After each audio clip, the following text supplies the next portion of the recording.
All right. We are live once more. Thank you for joining another episode of Evil Live.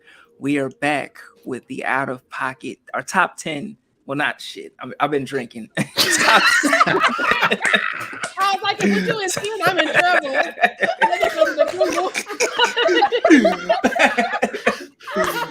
Top 7 out of pocket horror moments with the out of pocket gang tonight, ladies and gentlemen. In no particular order, we got CurlyGirl at the movies, from Psycho Babble Live, kicking it with us tonight. Welcome to the show, Curly. How you feeling tonight? How you feeling tonight? Good. I'm feeling real good. Yes. Thank you for joining us. We also got, the queen herself, Miss Sharai Bohannon, from her multiple podcasts, Blurty Massacre, Nightmare on Fear Street, also coming out with the You podcast, pretty soon for the next season, hitting us. How you feeling tonight, Sharai? I'm feeling good. It's so wild to be drinking on camera instead of drinking behind camera. Don't have a see-through cup. And you'll be fine. Drink straight from the bottle. You'll be good, right? No, it's a vitamin. It's made of wheat. It's basically bread. Basically. All natural. Right? It's of the earth. Yes. And we also got the legend Michael Anthony in the building tonight. Oh, legend. From the People Under the Scares podcast, as well as Scream Kingz, and I'm also going to be interviewing this man on Monday night, so make sure to check it out 9 p.m. Eastern. How you feeling tonight, Michael? I'm good. I'm not tipsy yet. I'm trying to catch up with y'all, but I'm feeling good. I'm feeling nice, and I want to laugh a lot, so I'm ready. Oh yeah, we ready. We about to get into it. Our boy Bobby couldn't make it tonight, for other work requirements, but he's here. We repping for him in spirit. We repping for him real I'll pour big. some liquor out for him.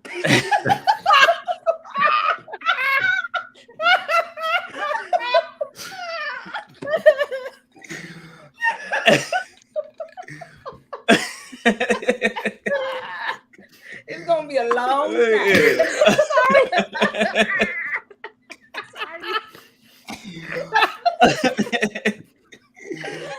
All right, we also got the queen, spooky Melanin magic, Bianca in the building. Paranormal investigator.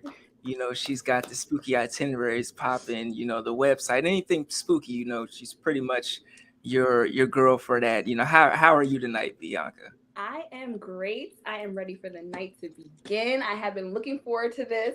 It's just a good kiki with your BFFs, and I'm here for it. Yes. And I also want to, thank you to everybody for joining us, tonight. I see Jaleesa in the chat. What up, Jaleesa? We got Terrence in the chat. What up, Terrence? Thank you for joining us tonight. Especially because tonight marks the official 1 year of me, doing this Evil Live, doing this interview, discussion type thing. Congratulations. Yes, thank you. It's been such a journey, getting to know everybody. Drink to that. I'm a Curly. Yes. Cheers. But it's been such a journey getting to know everybody and getting to express my passions with other people who are passionate about the same things that I'm passionate about, and just seeing where this thing takes us, and it's about to get live tonight. We had a ball, the last time, so I'm ready, and I'm drinking. I got more in my cup tonight than I did last time. So let's deserved. Yes, let's get it. Now tonight I wanted to start off with a couple questions, Shit. What? Okay. Questions? I'm like, I drink water, Ty? What's happening? So a couple questions. Now my first question, you know, which I'm gonna go one by one. My first question would be, would you rather sleep with a vampire or a werewolf? Vampire. And Yeah. so Bianca, Yeah, why vampire. why would you say vampire? Vampires are sexy. They hotter than werewolves. Werewolves Yeah, are gross. 100%. And like, they're out at night, sleep during the day. Sounds like a good life. Like, yeah, no, we vibing. I'm a good vampire. Listen, I like to drink. They like to drink. They look like humans. Oh my god. Like, There is one downside to it though. Like somebody brought it to my attention. They have some ice cold freezing dicks. they do, Blood but flow. also Y'all gotta think about that. they Blood do, flow. but also that werewolf dick. She probably like a jackrabbit. But have you seen True Blood? Like, the vampires are no slouch, so I'm going But werewolf. Yeah, they've been around So you- for years. yeah. So Werewolf. Michael, you would go with werewolf? Yeah, werewolves are known for like their primal shit. I'm sure it'd be fun. They probably smell, but that's fine. And I feel like a vampire has cold skin, clammy. I don't know if I could. It depends who it is. Honestly, that's really what it is. So it depends on their diet. Yes. Another thing about werewolves is I'm too old to come back with fleas. Like that was a young girl thing. Right. I know that's right. He's gonna have a collar on and everything. We're not gonna worry about that. Please, neither. I don't want no fleas. I don't want no bugs. Yeah. I don't. And then, so I do have a question though, like with the werewolves, like, are we doing this like before they turn or after? Because like you can't be turning mid, During. and then you're like, raw. I'm like, okay, I'm like, it's not gonna work. Like the Incredible Hulk. During. Yeah, no. I'm thinking mid-turn, like when they still got their human form, but the eyes may be glowing, the fangs may be protruding. Okay. Like Michael Jackson in Thriller. Yeah, something. No, wait. Nah. Give me that vampire. Give me What a about you, vampire. Tyrone? Who are you sleeping with? Hi, what about you? You know what? Mhm. I think I just feel like a werewolf would be more warm-blooded, and then there's just something sexy about the changing at the moonlight, whenever there's a full moon, something romantic about that. That's fair. So yeah. Okay. So I think Oh, I would. it's great. Okay. Yeah, that's sweet. That's Yeah. cute. Happy new moon, by the way. Yes, Happy new yes. moon. Happy new moon. Yes. Now I will say, Interview with the Vampire, the show did make it look kind of sexy with vampires. I will give them that. Ooh, I'll is give it them good? that. I haven't watched it yet. It is good. It's so good. It's so good. It's so good. It is so good. And they are I'm gonna hot. watch it. The only scene that pissed me off when they was like floating in the air having sex. I was like, what? Right? I was like, what the Having sex?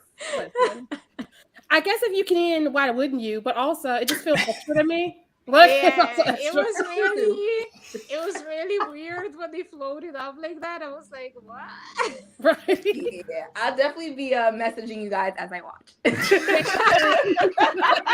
Like, this is the part. Now, so there aren't any hot werewolves, for the ones who chose vampires. Like you've never come across any hot werewolves on television, at all. Nah, Hold on, I Not got that not that thick. No. no. It's just too much hair for me. Yeah. why? Don't clog up the sink. Like, right? Yeah. Listen. No. Like, I already clog up the sink with my Ooh. hair.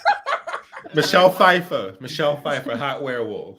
Yes, Michelle Pfeiffer. Hmm. Yes. All right. Tough crowd. Okay. Yeah. Wait, do another one. This is fun. Yeah. Now, if you which one would you choose to be, a armless zombie or a legless zombie? Armless. Armless. Armless. No, I think you're not about to have me hopping around. Like, Right? what? How is that gonna work? But they always get people though. Like when I'm gonna go legless, cause like how you supposed to? You can't do shit without arms. You can't just. You can't. Have you seen the zombie victims in these zombie movies? They ain't going nowhere. Like you can walk up to them and bite them. They ain't gonna fight. They gonna be like, oh Listen, no. I still want my fucking hands, okay? Even I if I'm a agree. Zombie, You can learn. Like, You can learn to like walk with your hands. yeah, you could just. No. You want me to army crawl my way through the apocalypse?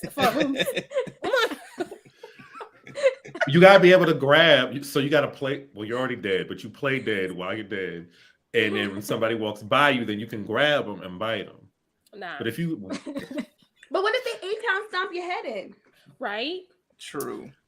You're not running nowhere. All you doing is flailing. They're gonna stomp on you. That's it. y'all can't defend yourselels either. Y'all only got feet. Y'all can't defend yourselves if they start attacking you. But we can run when shit go down. You're not gonna catch me. That's the thing. You're not gonna catch me. I'm out. Oh, so y'all fast zombies in this world? Yep.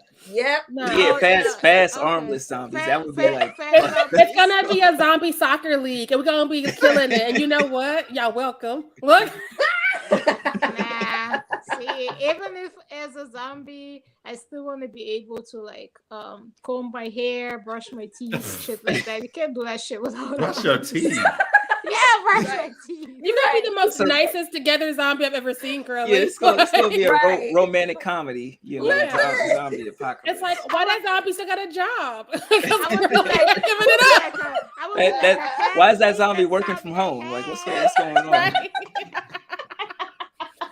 This zombie got a 401k. They like the rest of us.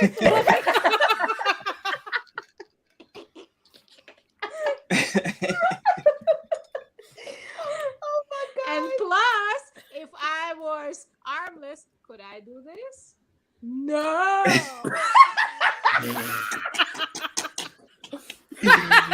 But you know what? Curly, It's I'm not people dealing on with that. YouTube that be drinking with their feet. Now, maybe if you a Right. zombie, like your joints may be deteriorating a little bit, so it may be a little harder to get it in.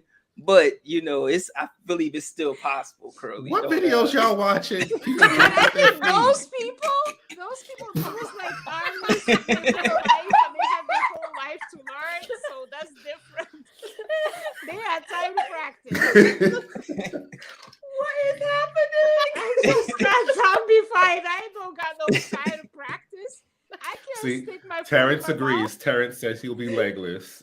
Yeah, I Terrence Legless? said he'd be legless. Listen, It'll be makes just like when I was zombie. drunk. It just makes no sense to me. It just makes no sense because you could do a lot more shit without legs than you could do without arms. Okay, so True, very true. And you can't. It's not like you can break down. I feel like if a zombie would have a little bit of trouble breaking down a door if they were standing on one leg. You know, I feel like they have a little bit of trouble. You know, versus but then again, if you ain't got no fucking legs, like they still be having trouble. You can do a lot with just your legs. I've seen P Valley. I don't need these arms. Sure. What? Z Valley. That's what it's gonna be called. Z Valley. Z Valley? P Valley. Like P Valley? Oh my God. But we gotta write that for anybody else claim it. What? That part. That's gonna get 6 seasons easy. What? all the king zombies. You know, that's what we're gonna call it. You know. Let's get it. Let's get it. You know. I swear to God, yo. Now my last question, you know, would be would you rather run a bordello full of ghosts or run a bordello full of demons? Hmm.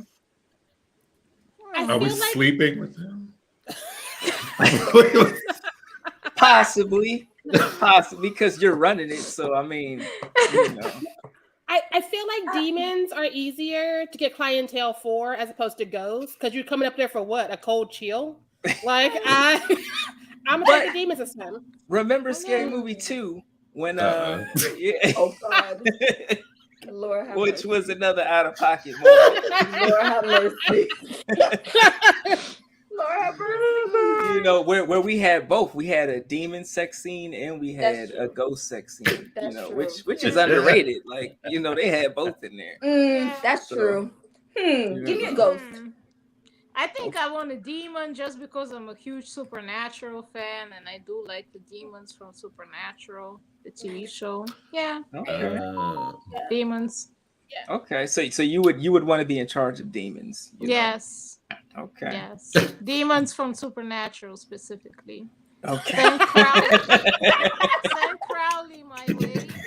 If we can pick our demons, I would pick a nice little lineup of hot demons and then I would Mm. Okay. I agree, demons. I agree. Yes. Hey, Avatrice, thank you. Ghosts are a hard sell. Like, I don't know if I could sell come sleep with these ghosts. How do they know they first of all getting their money's worth? They could just be like having a placebo effect, thinking they're being touched. That's the part. It's about the element of surprise. You're not gonna see it coming, literally and figuratively. Okay. But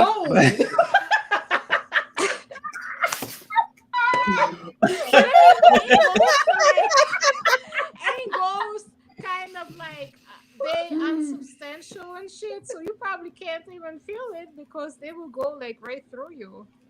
Literally. Oh, now you gonna feel that. Listen, people gonna be thinking they got the colds and the covidias.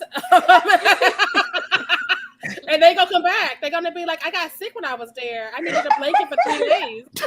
I have frostbite in places. Like, that's right. Just keep coming back for surprises. That's right. I don't know. Right. I don't know if frostbite in places is sexy. Like, it No, sounds I mean, painful. for some people, you know, we don't want to kink shame. Clinically, People like a little razzle dazzle, a little cold. I don't know. That's a little hot and a little cold. You know? Or That finger kinda per se for the ghost. That kind of sounds painful. Yes. Tara says they don't say demon in the sack for nothing. Yeah, I feel like, although I've never heard demon in the sack, I've heard I've never heard that either. You know, what is it, wolf in the sack, or you know, like an animal in the sack? Animal in the sack, beast in the sack. Yeah. And I need to see you. Ghosts ain't doing nothing. I'll go with demons. Ghosts, they just be floating around. Like, listen, you got nothing to do except just lay there and feel. Yes. Nothing to do. The element of surprise. No, that's like the liqueur of sex. That's like the bubbly of sex. There's nothing actually happening. Like, you're getting a hint of something fun. Go to the wine cooler of sex. Is that what you're? Not the wine cooler. Oh God. Shit. Thank you, Avatrice. Avatrice says nothing but talented people on this panel. Yes.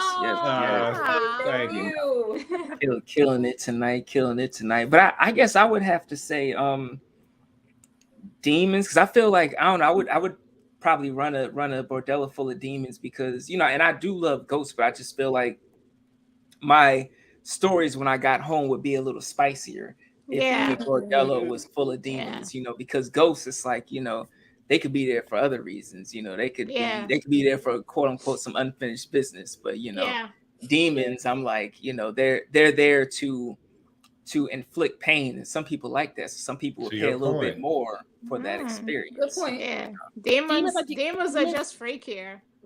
They love to get dirty. They all about it. Ghosts are like, I'ma just float away. I mean, you never know. They might lift you up, flip you around, put you on the ceiling fan. You never know. You're getting it on with the ghost. You're getting it on with the ghost, and the ghost is like, yo, please pass a message to my grandmother and tell her I'm sorry.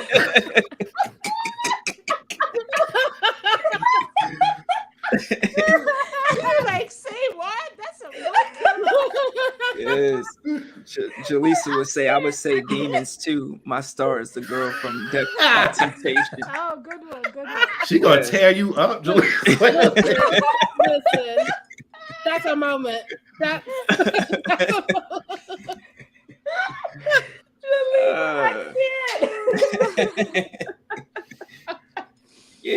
gets a little creepy, but thank y'all for entertaining those questions. You know, just want to spice it up a little bit. Good questions. That was fun. Yeah.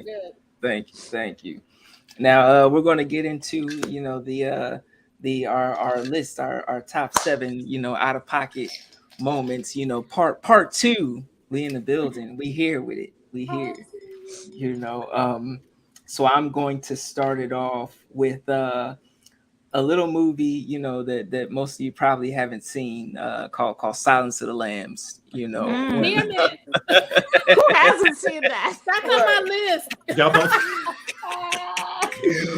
When there's a little scene when she's walking through the jail, walking through the prison, and somebody just decides to jizz on her, and I was just like what the fuck? Like me and Jaleesa were watching it. We were just like how is this even a thing? And then to see or to do like more research and find out that sometimes that actually does happen. Like they'll do certain shit like that in real life. And it's just out of pocketness all around. Like that movie was out of pocket, but that scene is specifically. It hit her in the face, and she kept in going. the face. And I was like, no, I'm turning around. We're done. She's a trooper. I first seen it as a kid. Really is. I first seen it as a kid when I did not understand what happened, so I was very confused. That makes sense because I don't remember that scene at all. I remember it vividly. What? Yeah, I remember. I gotta go watch it again now. To me, now that I know what happened, and it hit me, I'm like, oh shit. But as a kid, I was like, what happened? Threw it. That's worse. Yes, he threw it in her eye. Her eye. As a kid, I was like, what was the big deal? What just happened? Like, and she didn't react. She was like, I hate when it rains. And I'm like, bitch. She had her poker face on. Okay, she did not want to give him the satisfaction. She was like, no. That was my last day at that job. That part. I have good jobs for less, and I'm resigning now. Wait, imagining COVID. Like, no, here's my letter of resignation. COVID spunk. I'm going. COVID spunk. I'm going back to my car. I'll catch y'all later. No, there's no way. Absolutely not. Wait, I need to know. So, like, the person jizzed and threw it in her eye?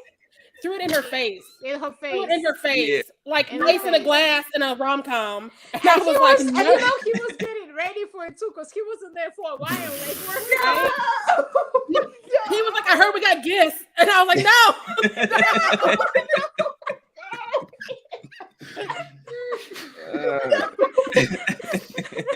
Oh God! Wow. Okay. Yeah. But remember, Cannibal, he got revenge for his girl. He made the guy swallow his tongue or some shit like that afterwards. Oh, that's good. I feel like that's not as bad. It's still I still would have been like, I want that motherfucker dead, I mean, shit. I would have killed him. I'd have been like, I'm quitting, but first also stab him. Just shoot him. Stab him. Right?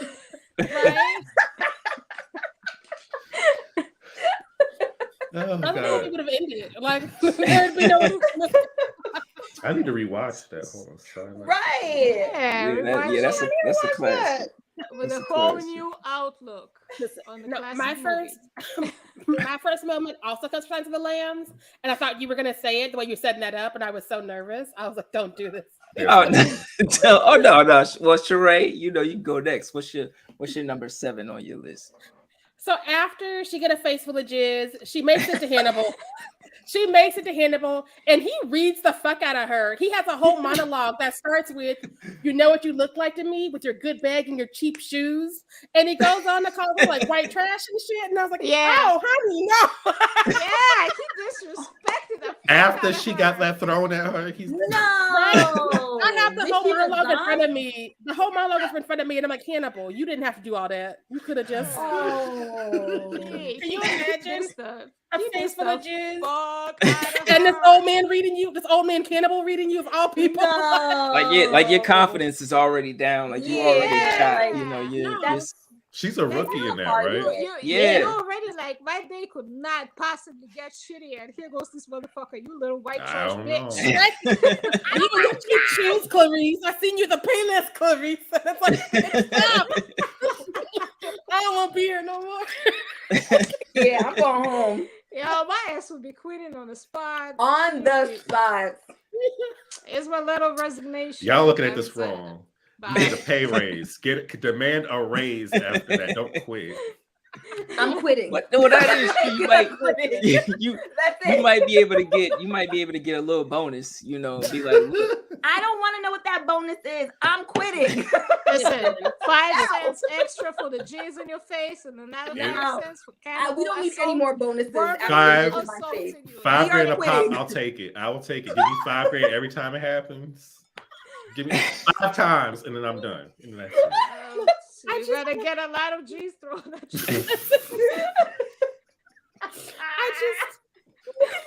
But you know what, Michael? I feel like everybody got a price. So you know, if they real, you know, I'm laughing right now, but I'm like, if the motherfuckers was like, you know, all right, I'll give you $5,000 or $10,000. He might miss a few times, you know. Yeah. Nah, his aim seems to be pretty good because he hit her pretty hard. This was not the first time he said, "Fuck this cop." What? I mean, the way he flew in there, he calculated it very precisely. Right? Yeah. I was like, what was he keeping it again? Because you can't just like sort of get that. Because it was like I remember she was literally walking. It's not like she was a slamming target. She was walking. No, she turned to be with what's that noise? Nah. I could just see them being like, all right, Bianca, we gonna offer you this much. We're very sorry, and you just being like, clinically, like, that's not gonna work for me. Okay, first of all, I need a blood test immediately. Giving pink eye, absolutely not. I'm not doing it. Clinically, it's a no. Jaleesa said, "No price for me except for your life." Because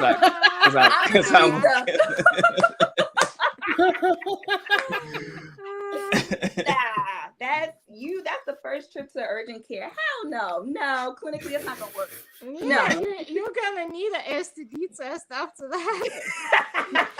I'm gonna need prayer. Like I'm going straight to church. I'm getting right with the Lord because whatever led me to that jail to get jizz on my face. Yeah, I'm still quitting. Like no, I'm quitting. I'm literally walking. Like I cannot imagine, like legit, like you're walking, okay, whatever, and like something hits you, and it's like, oh, what is that? Is it a bird? Is it a plane? No, it's jizz. That's not gonna work. Like no, I'm quitting. Why is this reminding me of that scene in Insecure when the guy? Yes. Oh shit! Yeah. He said was not having that shit. Wait, was it that much? He sure was not. It hit her in the eye because she was like, "I'll try to do you a favor, Daniel." And Daniel's like, "What?" And they was not okay. They never got it back together after that. No, after that, that was the deal breaker for them. Not Listen. when he basically her having an affair with him ruined her relationship with her fiance. Not that. So yeah, she's but in She her should have eye. Lawrence to begin with anyways. Right. Wait, what happened?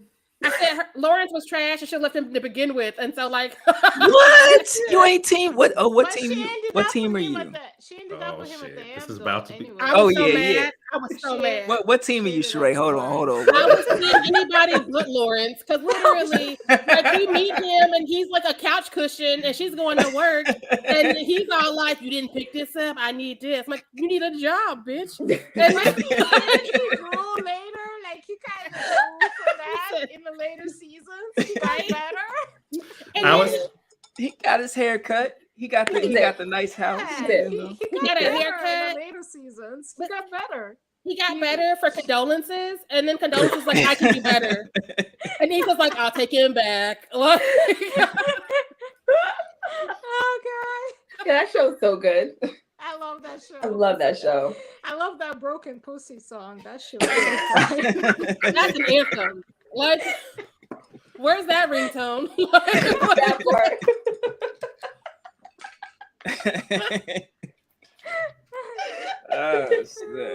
So thank you, Sharai, for your number 7. Curly, what's your number 7? All right, prepare myself. Okay, let me start easy on you guys. Easy. All right, I'm gonna take a drink for Curly. Yeah, we're gonna take a swig. Yo, Take a shut drink up. for Curly. Oh my god, I literally forgot the name of the movie just now because you done distracted me. Wait. The fuck? It wasn't finishing the bottle or opening the wine. It was. No, it was y'all distracted me. Shut up. Yep, no, that. Okay, I don't remember the name of the movie, but it was a movie about this girl that wants to be a surgeon. The whole movie is out of pocket. She like wants to be a surgeon. American Mary? No, not American Mary. I mean, that's pretty out of pocket too, but no. She wants to be a surgeon, and she's a teenage girl. She's like in high school, and she has like this weird obsession with blood. She having all kind of weird ass dreams about blood and shit. And yeah, that whole movie was out of fucking pocket. What the fuck was the name of it? I literally just had it. Listen. Was she drinking blood? No, I think she not drinking it. She was just fantasizing about it. She had like a sick fascination with it. She was having all these dreams about like having sex with dead people, cutting people up, and she in real life she had sex with some guy while she was on her period, and she tricked him into going down on her. She was out of pocket the whole fucking movie. Ooh. And she was also praying every night to God, and her prayers was very unsettling. Yeah, I can only imagine. I thought I knew this movie. I don't know this movie. I don't know this movie. I don't know what this is. Actual fuck. Wait, I'm gonna find that shit. It's like a Reddit journal entry. Like that shit is irritating me because I can't remember, and I literally just had it. And it was okay. Wait. I'm gonna find that shit because it'll come. Yo, Excision. Excision. That's a good title. Is it a Tubi original? There you go. This is not a remake. Oh, Yeah. okay. Excision. That's not for me. Okay. I'm gonna set that one out. I'm gonna have to jot that one down for right? My girl in that movie was crazy as hell. She over there having all these wild ass fucking dreams about like rolling in blood and all kind of shit. She was in there doing everything. Damn. See, this her right there. Like doing all kind of shit. She lied. She loved blood. She just fucking. Oh, look at her face. It's the Virgo in me is just like, look at the sheets. Look at that mess. Listen, she had like this weird thing for blood. She was having all them weird ass dreams. I don't know what the fuck was wrong with her. That's her head or whatever.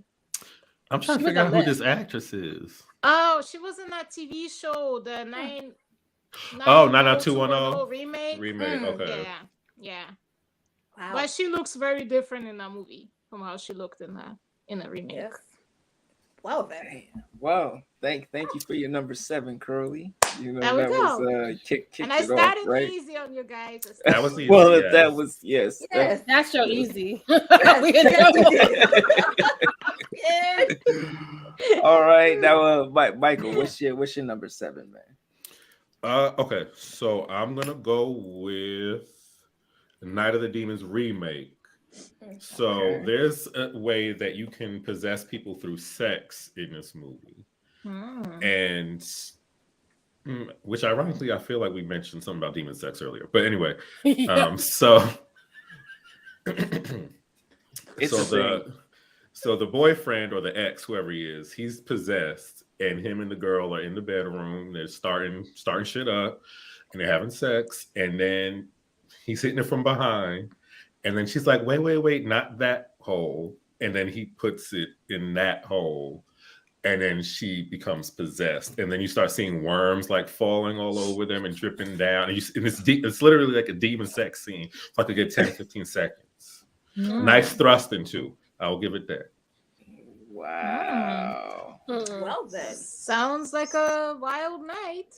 Yep. So right, yeah, that is not It Follows. That is definitely not It Follows. Listen. That whole movie, that whole idea was out of pocket. What? It was. So I have a question. I can answer it. Clinically. I just have a question. Is it everyone's a-hole or is it just that particular person? Oh, he just happened to put it in her. I was gonna say something else, but put it in the ass. Yeah, basically. But you can possess them any kind of way. But that just happened to be. The back door is the back door the entryway for the possession? Well, no, he for this possession, yes. They can possess them any kind of way, but they just happen to already be sleeping together. So then he possessed her by having sex. See, they show this movie in sex ed, to get the kids to stop doing They certain could, things, Right? Yo, that's wild. I'm sorry. I would be so pissed off. Like, you mean to tell me we're doing it, and then it's like, I'm now possessed because you put it in my... Right? I would be pissed. I would be pissed. Like, you already possessed, girl. It ain't gonna matter. Oh, yeah, you're right. You're right. Crazy. Bobby rolled in hot. I'm looking at this message. Yeah. Hey. Well, welcome, Germs. Welcome, Bobby, to the festivities. Bobby says that was out of pocket, and the lipstick entering the breast and coming out of the cooter. Yeah, that was pretty extreme. This movie sounded like a lot. And they did the sound effect too. Not the sound effects. Not the They sound did. effects. When she pulled it out, you hear the sound effect and everything. No. Like they were trying to top. They were trying to top the breast scene from the original. So they figured she'll pop it in, and then she's just gonna pull it out. And we're gonna hear everything, and yeah. Clinically, I don't even see how that's possible. I second that. Okay. I guess clinically everything is possible. I haven't done my research, but clinically. And the guy that saw her when he was trying to explain it, he was so like shocked by what he saw. He just was like, she put her lipstick in her boob and pulled it out of her pussy. Like he just had to blurt it out as a ridiculous sentence so he couldn't. What? I cannot. But how then? I don't think they have like intestines maybe when they're possessed. But like things just what? But what was the entry point? her nipples. But it doesn't stretch that big to fit. I'm sorry, I'm stressed out. Okay. Do you mean nipples open? Is that what's going on? In this one, yes. There's nipples that shoot out tentacles in this, and they're attacking people. Yes. No. I don't need titty monsters. That's just I'm gonna off this ride. Wait. No more questions. I'm sorry. If I was a guy and I'm like, ooh, let's spend the night together, and I take off her shirt and tentacles come out, I'm gonna be pissed. Yeah, I would say that would be a deal. I'm trying to imagine. Because like bras costing out already. Without tentacles, bras are costing too much. So with tentacles, like what is that running? Like where do you even go for that? Like, also, that sounds like a mood kill, don't it? If we're on an alien planet and she lifts up her shirt and there's tentacles in there, then it's like, it depends on the design. It depends on that's the design. fair. You're talking to men here. It depends. I'm like, y'all got it. That's a brand new Girls Gone Wild. Girls Gone Wild 2000. Yeah, girls going extraterrestrial. Right, like tentacles unleashed. Girls Gone Extra Wild. Yes. We got Terrence says Species 2, I recall, had a wild impregnating sex scene. Yes. That's a wild franchise. Like, especially the sex. It was like somebody had something to say with the Species franchise. Somebody had some bad dates, and they was like, I'm gonna write about them. It was always a moment, and I was like, this can't be right. As a child, I'm like, this cannot be right. No, it cannot. I need answers. Yes. Things were definitely happening there. Bianca always trying to find out every speed as possible clinically. Yes. Lisa, you know it. Hey, you got me saying that now. Yeah. Yes! Yeah. The merch is coming this year. Yes. Yes. I want a clinically t-shirt. Yeah. Clinically.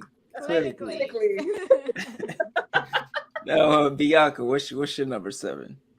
All right, so my number 7 actually came from you, Ty. So the taking of Deborah Logan.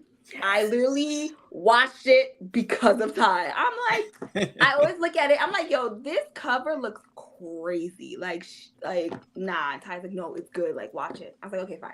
It is so good. It's really, I feel like it's very underrated. Yes. The out of pocket scene for me. Well, so quick preface for anyone that has not seen it. So basically, the taking of Deborah Logan is about a woman. Unfortunately, she has Alzheimer's. So there's a film crew there basically filming the progression of her mental disease or mental illness. And they realize that, hold on, after a certain point, this is not, I don't think this is Alzheimer's anymore. I think this is something more demonic. Demons. Yeah, 100%. So the part that was just like, ugh, for me was, I think she had like ran out the house or something. They found her in the woods. And they like brought her back inside, and she was just like in the ground, just like scratching, yes. And it's just like her nails were coming off, and then like the daughter like brings her back in. They like were washing her hands under the sink, and it was just I'm just like, why? And I think there's another part. Ty, correct me if I'm wrong. Did she like rip out? Was it her neck? She ripped out something. I think it was her. I think it was her. Her neck, like that. It was her neck, right? Yeah. It was like her neck, jaw, like around that and area. She literally just like one swift motion. I was like, that's not Alzheimer's. So what about when she like swallowed somebody's head? Yeah. It just. Which take the kids out. I'm okay with that. But right. If you're gonna put them in the horror movie, they gotta be able to catch some hands and teeth too. Okay.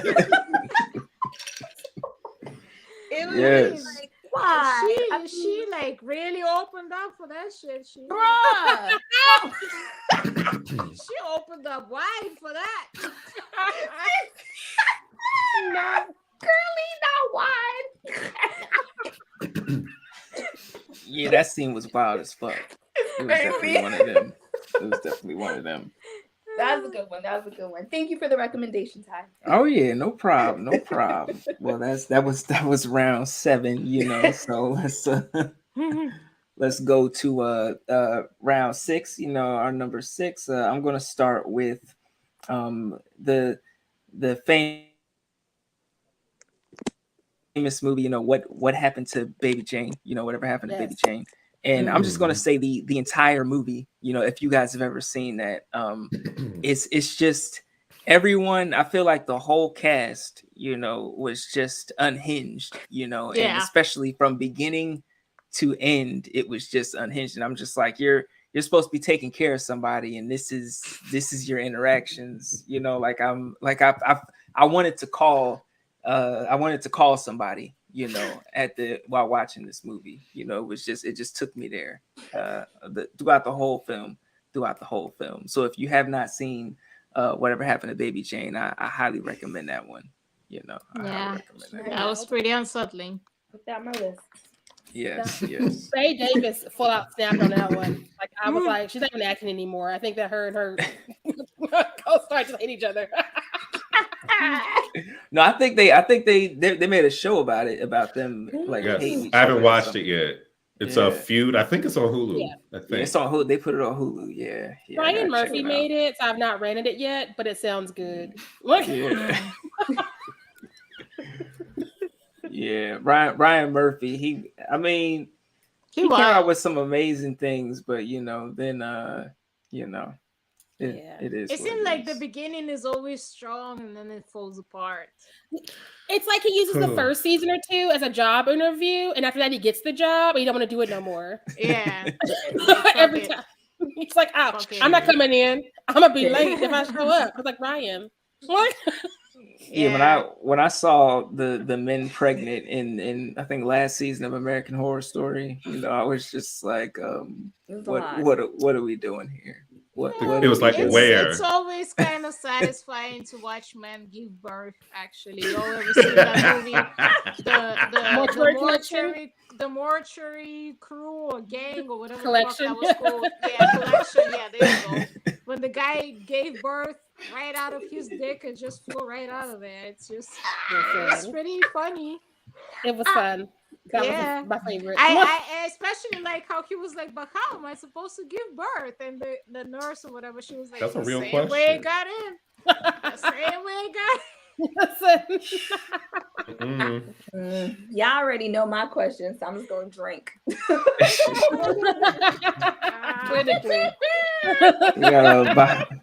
Bobby said, "Feud so good." Terrence said, "Whatever happened to Baby Jane is outstanding." Okay. Bobby says, "Because you are Blanche, you are in that chair like that." Thank you, Bobby, because that was cold as shit. Like I'm watching, I'm like, "Yo, this movie is cold." Like it's cold. Evil. Because you are. just cold. Tara says Betty Davis did this cool Hammer movie called The Anniversary, where she plays a manipulative mother being cruel to her son's new fiance. That was really cool. See, yeah, at a point, she's like you said, Sharai, she's not acting. At a certain. She's just being typecast. She's playing herself in the movie. She's living her best life. Protect your son. How about Michael? What's your number 6, man? Okay. So I'm stealing this from Bobby and Ash. I never saw this movie, but they showed us a clip last night from Puppet Master Littlest Reich. And there's a scene with there's a scene with this pregnant woman lying in bed. And then there's one of the puppets trying to get out of this little box on the table, and then it scurries across the floor. Oh man! And then it zooms up on the bed and just straight shoots right up in there. No. And then comes out of her stomach, and then it abducts her baby. It picks the baby up and walks away with the baby. After everything else that it did to her, like that's fucking rude. That is out of pocket. That is rude. Like, how dare you? Right. It was quick too. Jesus. All that is rude. That, taking the baby, like it's everything that the first descriptions were out of pocket already, but taking the baby, like it's terrible. I don't even how far along was she? Is like the baby viable? Pretty far along. Pretty far along. Clinically, at what month? Right. I'm like, okay. Could a puppet run in you? I'm like, okay. So the puppet scurried, like it ran into the vagina, right? So like now we're in the vagina, and then we're going into the, right through the cervix. We're now in the uterus, and then from the uterus, are we like, oh, by the way, there's a baby here, cool beans. And then we go up with the baby. Up, and then you see it holding the baby, and then you see it walking off the bed, holding the baby. I didn't watch the movie, so I don't know if there's a reason he's taking the baby or not. Well, maybe that's what happened. Maybe it was lonely. No, it's the how far along was she? I'm just trying to understand, like. Was the baby crying? Who cut the umbilical cord? The placenta. I did see the umbilical cord. It was still attached. So I'm assuming off screen he probably cut the umbilical cord or just ripped it. I don't know. It just got yanked right out with everything else. I mean, she was dead at that point. I would be too. Like, who's feeding the baby? Anyone breastfeeding the baby? Like, do puppets have breasts? They're gonna get a wet nanny. Does Leech Woman have breasts? I don't know. So many questions. So Leech Woman is a puppet that she spits out leeches out of her mouth onto you. Yeah. Why? How do y'all not know who Leech Woman is? I cannot see this. You know what? I've got to actually. I haven't seen Puppet Masters And she's since like, I was like 5. shaking and she's making noises, and then you just see it coming. And her mouth is so tight, but then a big ass leech comes out of her mouth. No, got me curious. Man down. Man down. Let me put this on my. Let me put this clinically man down. I got curious. Man down. Man down. Thank you, Bobby, for that one.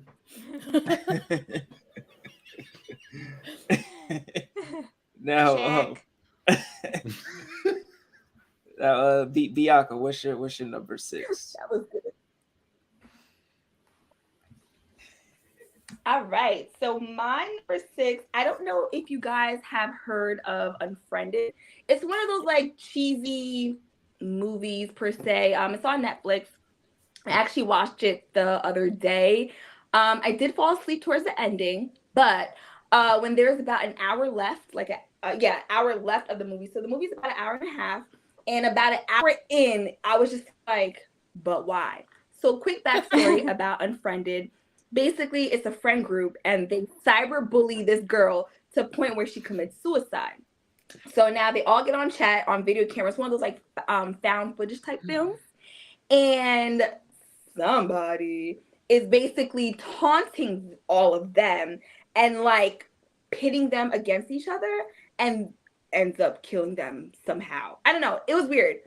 I gotta watch it again because I fell asleep. But the part that took me out was this whoever was pitting 2 of the girls against each other and basically hacked into their Zoom call or Zoom chat and hacked into their Facebooks and was posting pictures of one of the girls drunk, like on the floor, all that jazz. And then the girl whose picture was up was like, oh my God, Jess, like, you need to take those pictures down. And she's like, it's not me, it's whoever hacked my Facebook.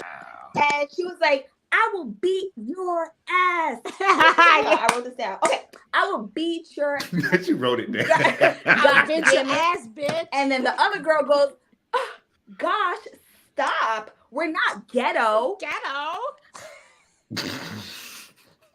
remember that part.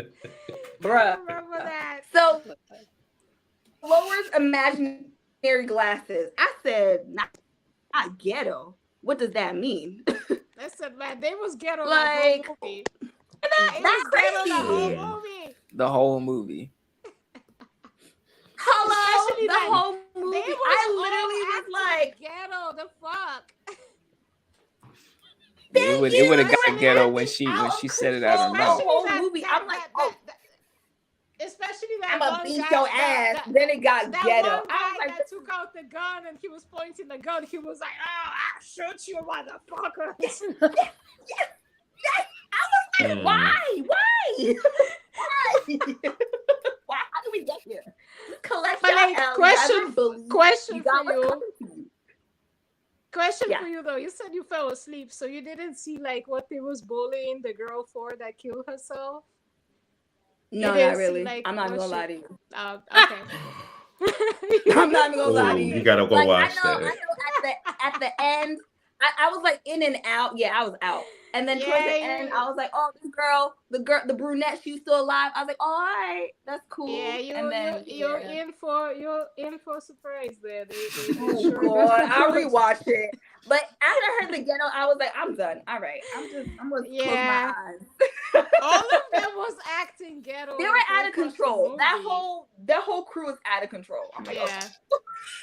They was all acting ghetto the whole movie. I don't No, know. they were insane. I'm like, what is wrong with you guys? It's one of those fun film per se. You just like watch it. Yeah. It's not super scary type thing where it's like, oh my gosh, true horror. But it's more so just like, what the hell is going on here? It's good. Yeah. It's fun. And when she was like, I will beat your ass, bitch. I'll beat your ass. I was like, oh my God. Like, beat her ass then. Beat her ass. I gotta check that out. I gotta add it to my list. It's on Netflix, Unfriended. Oh my God, you've never seen it? That shit is like it's good. Classic. It's good. You should watch the sequel. It has different characters. But it's kind of it's called Unfriended 2, The Dark Web. It has different characters. Oh, I've just has seen the that. same Anytime But it's set up. the dark web. It's set up like this, just like we are right now. Yeah, and they the basically, yeah. The setup is like this, but then there's like this mystery person that they cannot get rid of in the middle, just like Unfriended. Doing the person. Right. Yeah. All So right, wait, Unfriended. We could be in an Unfriended movie right now. Oh, shit. Yeah, we could. Shit. When Bianca was telling us, I thought Tyrone was about to do a prank and have somebody else. Bobby was backstage the whole time.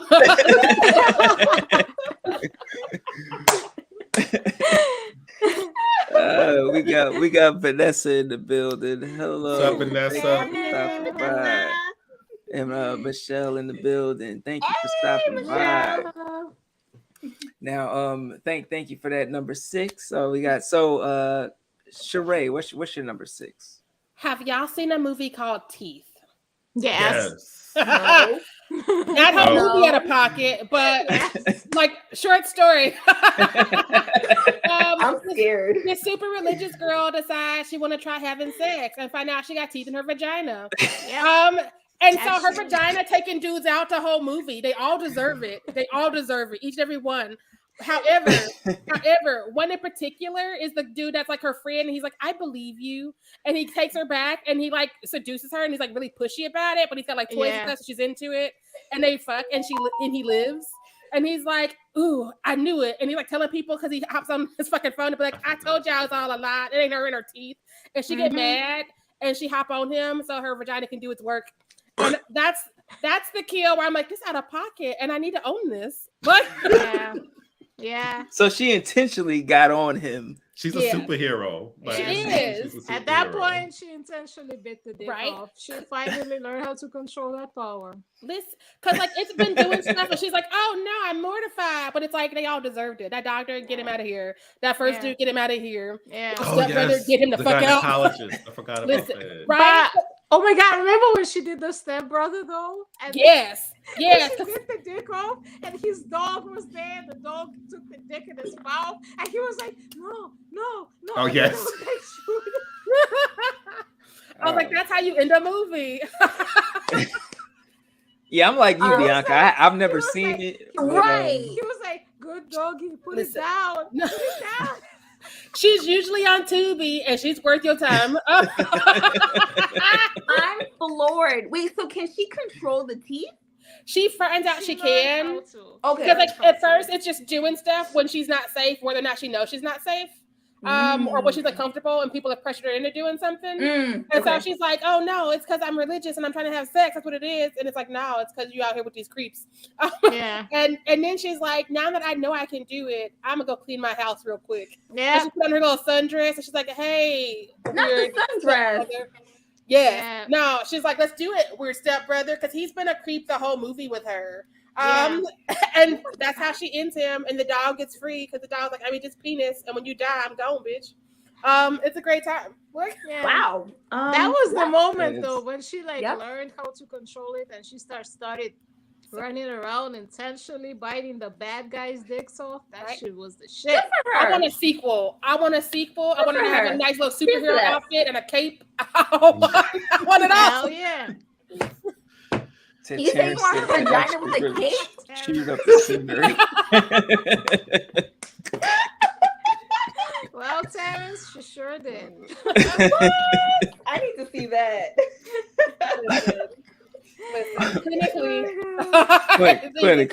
Clinically. I don't know. What's your number 6, Curly? Okay, so there is this Hong Kong movie called the Ebola Syndrome, where this Chinese man, he kills somebody in Hong Kong and he goes to hiding in Africa, and he's being really disgusting and really fucking racist in there, and he ends up raping a woman, like a local woman or whatever, and he catches Ebola from her, and then he just goes on this killing spree where he kills people and then he cooks them into hamburgers and serves them at the restaurant where he works at, and everybody eats the hamburgers and they catch Ebola from the hamburgers. Wait a He minute. has Ebola. What? No. Yeah. It's a lot going on. And then he goes back to Hong Kong and he continues to like infect people with Ebola and shit. It's How old is this movie? Let me Google it. It's from like the 90s, I think. I thought it came out in 2020. I was like, Let me see. Let me see. People have been talking about it recently. It's from 1996. Yeah. I see on Google. I didn't know Ebola was out that long. Shit. That's crazy. Technically. Right. I don't even know where to begin, so that's why I'm not talking. That's a lot to unpack in there. I know. Here go the guy. This there's people who caught Ebola from a hamburger. Like that's just fucked up. From a hamburger that was cooked from other people's flesh. And stuff. And the reason the hamburger had Ebola is because the person that killed them had Ebola. And it must have been seasoned properly. It was probably good. I feel like I would know the difference, but I'd be like, this burger tastes. Meat tastes a little different. Yeah, is this vegan? Is this Beyond Meat with no lorries? That guy was out of pocket the whole movie. There was a scene where he like jerked off and then he took that same hand and was cooking meat up. He was like crying. Oh, he needs his ass beat. No. It's about food now. No. First the face, down the food. Where else is going? No. Out of pocket. But in my food. There was also a scene where he literally sucked somebody's eyeball out of their skull. I was like, what? Ebola? What is this called? Ebola. The Ebola syndrome. Wow. It's one of those category 3 Hong Kong horror movies. There is something called category 3 Hong Kong movies that are extremely fucked up. That's the thing. That's one of your superpowers, Curly. Like me and Jaleesa were talking about it earlier. You have the specific gift of talking about like the most outrageous, outlandish, inappropriate shit, and then but making us want to. But listen, check it I out. watched that movie like literally recently, and I like reacted to it. That's why I remember it so vividly. I did a reaction video for that one not so long ago, so it's still pretty fresh in my memory. Everything that was going on in there, it was pretty wild. Wow, motherfucker was in there doing everything. But you know what? The most out of pocket shit was though how racist he was being. He was over there in Africa and he was being racist as fuck. Yeah, you gonna be racist in Africa, bitch? Right. What? Not in Africa though. Come on. Yeah, you like fucking living in there right now. Just shut the fuck up. A mess. Yeah, there's a lot of shit going on. Yep. All right, so we go. That was round 6, people. Number five. I was started off with Pearl. You know the dinner scene. You know where she got where all the food's rotten, and she's sitting around the table with her dead parents. You know, and I'm just thinking, I'm like, who's eating this shit? Like the whole time, I was just like, who's like, what's the point of you sitting at this table? Because I could see for like scenery purposes or just you got something going on in your mind, you want to portray this image, and you just like, oh, I want to see my family at the dinner table. But for you to make yourself a plate, did you eat this shit? Like that's what I want to know. That's a good question. And also. She was deranged enough by that point too. Like because like who especially for her to leave a perfectly good, ham. What was it? Ham out on the step. Yeah, it was a whole pig out on the steps. The whole damn movie. Yeah. And I'm like, come on now, like y'all in this wasn't even this was like they COVID times, and this was back then, when the stock wasn't that plenty. Y'all just gonna leave it outside to rot. Like she just left it sitting there. Man down. And then she gonna feed her husband that too. Yeah. For decades. And she came out with that creepy ass smile to meet him too. That was out of pocket for me, but she was all like, I loved it. Yeah, I'm like, there was no other option for him but to run out the door, because I'm like, but obviously he stayed. He stayed for decades. The power of love. What was she doing for him? Because that part. I got that part. What she was doing to the scarecrow. So I haven't seen it yet. I will say that.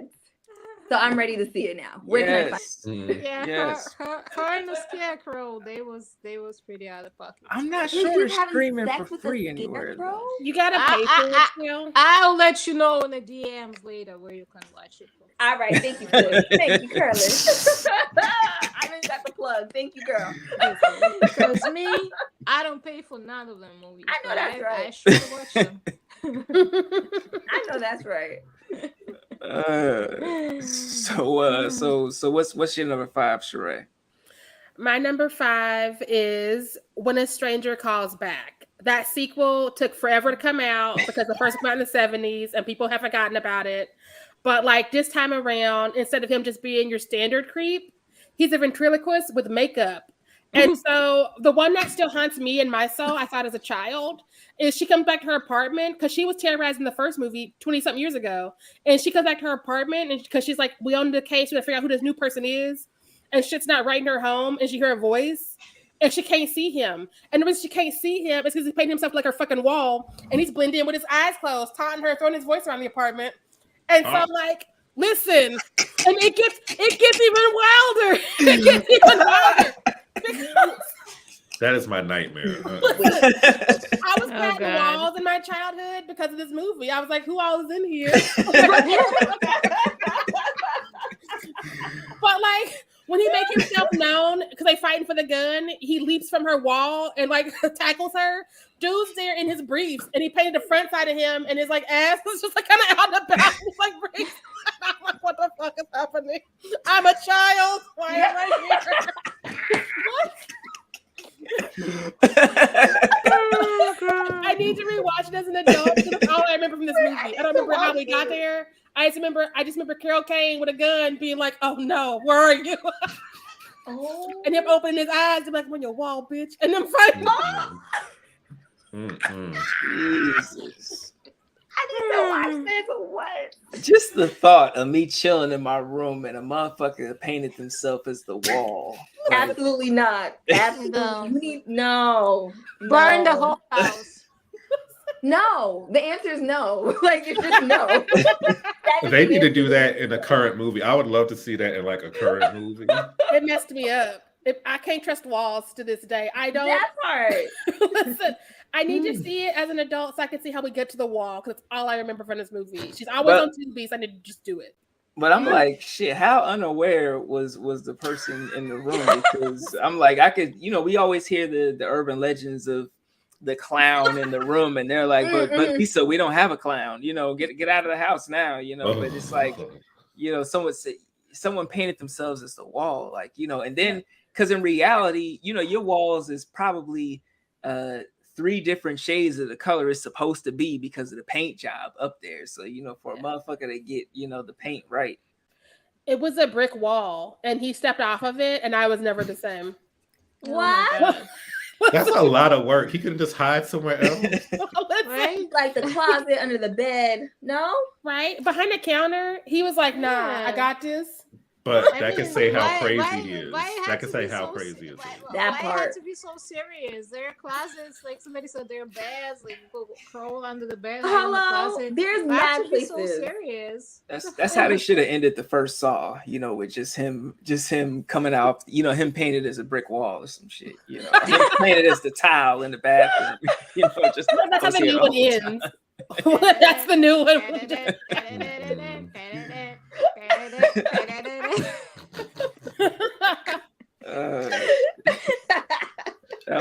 Michael, what's your number 5, man?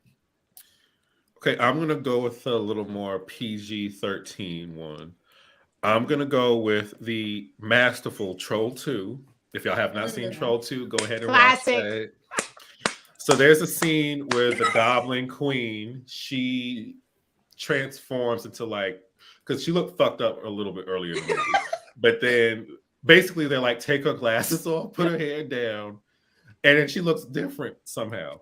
And she's walking to this van. I'm gonna call it a van. I don't know what the fuck it's called. Winnebago or some shit. And there's a boy in there, but there's like 70s porn music in the background playing, and she's walking down the road with a corn on the cob, and she's like rubbing it, like very like it's because it's phallic, and she's rubbing it, trying to seduce him while the music's playing, and then he lets her inside the Winnebago because he obviously he would do that, and then they start kissing with the corn in between their mouths. And as they're kissing, there starts to be popcorn popping in the Winnebago as they're kissing. No. Yes. And a lot of popcorn. A lot of Winnebago full of it. See, they didn't give a damn back then. They didn't give a damn. It was warning signs and red flags all over the place. Honestly out of pocket. The whole movie is out of pocket. Yeah. What about the classic scene? They're eating her, and then they're gonna eat me. Oh my god! It's perfect. What the? And with a fucking fly landed on his. They're vegetarian villains, What? And they turn humans into plants so they can eat them. It's essentially what happens. So mean. But yes. They turn them into like cabbages and shit. Not cabbages. Some green They can do like shit. a sunflower. Oh, all right. No, it ain't that cute. Oh no. And I the thing actually is, would love to the see a whole movie movie like is that. just so over the top. Remember when I the feel like dad, it's on Tubi. remember when the dad told the son, "You're not gonna piss on hospitality. I won't allow it." And he started unbuckling his belt. Yes. What is happening in this movie? Y'all gotta watch it. I don't know how I feel about this one. Clinically. Troll 2. You have to. You have to. Classic. I'm gonna send y'all where it's at. I feel like it's on Tubi, but I'm gonna send it to y'all. It sounds like it's gonna be on TV. Wait, I'm sorry. I need to understand clinically. This popcorn scene, they turned into popcorn? How does it No. work? So they're kissing with the popcorn in between their mouths, and then popcorn and it's not even coming from the corn itself. There's just popcorn, like becoming a huge mass in the in the Winnebago, and it's popping. It's being thrown up. It's supposed to signify how hot the scene is. So Okay, I was like, is it supposed to signify like ejaculation and orgasm? Is that Yeah, I think that's what it's supposed to maybe be. I can see that. I can It's see them that. reaching Okay. it's them reaching their peak, and that's why the popcorn is. popping? Okay, I can see that. Okay. Wow. That's good on my list. What's this, Troll 2? Troll 2. Don't watch the first I saw one. that recently on Tubi. You might Yeah. have. That like sounds it. like a Tubi Tubi. movie. That sounds Okay. very much A so to be like original. It Tubi sounds movie. like. It sounds like a Tubi original. Well, it came out before the era of Tubi originals. But Hello, Tracy. Thank you for stopping Shut by. up. Oh, hi, Tracy. Cassandra, thank you for stopping by. That's my best Wanda, friend. yes, Cass? what up, bestie? Let's get it. Let's get it. To be, you know what? I feel like the next Out of Pocket may need something to do with Tubi. Like, you know, we just do something Listen, with Tubi. I'm with you. the I'm with whole you. Tubi is out of pocket. Tubi is fucking relentless. Tubi is ruthless. Tubi is unstoppable. Listen. That's when I open my Tubi app, I just need to see CurlyGirl That part. just on the screen. Like, That Tubi part. is relentless, Tubi is unstoppable. Like, I just need to see. I need Tubi, to- pay yeah. me, sponsor me. Yes. 100%. We need to do a watch party, y'all. Hell yeah. We need to do a watch party. A Tubi watch party. The Tubi watch party. And I picked the movie. Let me pick the movie. No. Sharai, hold up. Sharai, you have me watching Titan. You're welcome. You're welcome.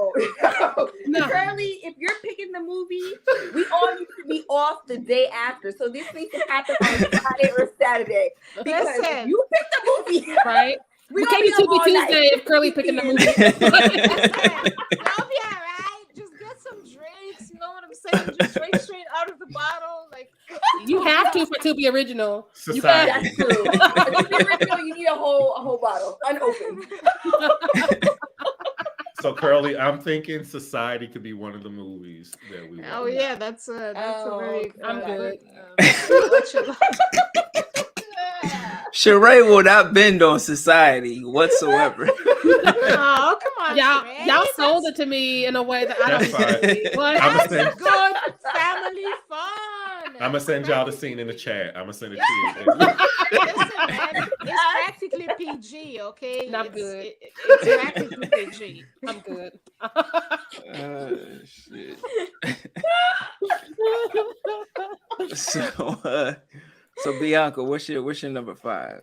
All right. So my number 5, I always have to add a family-friendly, more or less, movie onto my list. Yes. So I added on Coraline. I love Coraline. Coraline's so cute, so fun. Love a good Coraline. But I will say that part when she was at the theater and what's their names? I forgot the 2 dancing ladies. Have you guys seen it? Yo, I have it on Blu-ray. Names, I forgot their names. I forgot their names, but not the first dancer, but the second one. I literally had to write the lyrics down. Hold on a second. Okay. So I'm gonna use my lip gloss. So the second dancer came on stage and it's like, this is not the melody, this is my own melody, but I'm a big bottom sea witch.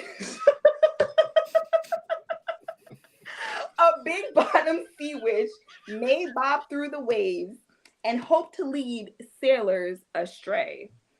But a true ocean goddess must fill out her bodice. And at this point, she's currently, pointing at her breastises, or her bosoms, to present an alluring display. Wow. This a kids movie? On. It is. Kids movie. It's on the Disney movie, whatever. It's one of those things where I've seen that movie so many times where it's like, okay, whatever. Oh yeah, that scene. But then you really listen to the lyrics. I'm like, wait a minute. There's impressionable young ladies watching this. Like, this is horrible. Like, yeah, it's not a kids movie. Huh? Yeah, I always thought that it's one of those kids movies that's not really for kids. Yeah. Right. Like the whole other mother premise, and then the whole like the dad playing the piano and his eyes falling out and all this shit. It was a lot. Yeah. It was a lot. So I always have a family-friendly movie. So that is my family-friendly fun Coraline. Okay. Hey, can't blame you. I love Coraline. That's like, great. I love Coraline. But that's out of pocket. Like, don't you just it's like it's just a lot for kids. I love this. Y'all giving me a lot of movies to watch. Oh yeah, I can't wait. Coraline is definitely up there, like with Nightmare Before Christmas. Classic. Okay. Classic. That is my number 5. Oh yes. Great number 5. Now CurlyGirl, what's your number 5? Okay, so there is this 2006 German, I think, movie called Cannibal that is actually based on a true story. The true story that is based on is that okay, it's gonna sound really out of pocket, but keep in mind that actually happened in real life. There was some man that wanted to literally eat somebody. So he responded to this ad on the internet for this other person that was looking for somebody to eat them. So he met up with this other dude and he cooked his dick and ate it. And that's why Craigslist had to change.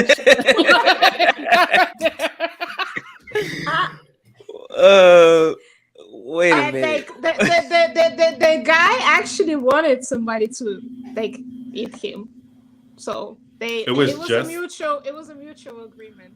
Just that, or did he eat the rest of them? I think he ate the rest too. Actually, yeah. But it started with a dick. You know, you gotta start at the tip. It's just a tip. And the funny thing about it was that when they first meet, the guy walks up to him and he's like, "I am your flesh." What? That's kind of hot. So I'm with Jaleesa. 3, 2, 1. So clinically, what? Okay, so I have a lot of questions. So in terms of the penis being 8, was this like how? Who cut it? How? The guy that ate it cut it. So was it like, oh, okay, I am now erect. Now this is a good time to chop off the penis and eat it. As a matter of fact, the funny thing is that the guy that was supposed to eat him, I think he was kind of getting cold feet, and the other guy was like, "Motherfucker, do it! I said do it." But stop being a pussy and do it. This sound like that cult series I was watching on HBO. But I'm saying the fucked up shit is that it's literally based on the true story. When did this happen? What decade did this happen? And what? The movie came out in 2006. I'm not too for sure when the actual story took place. That's some 90s chat room energy. Yeah, what temperature do you cook severed penis at? You know? Right. Now, y'all know we cook everything 350.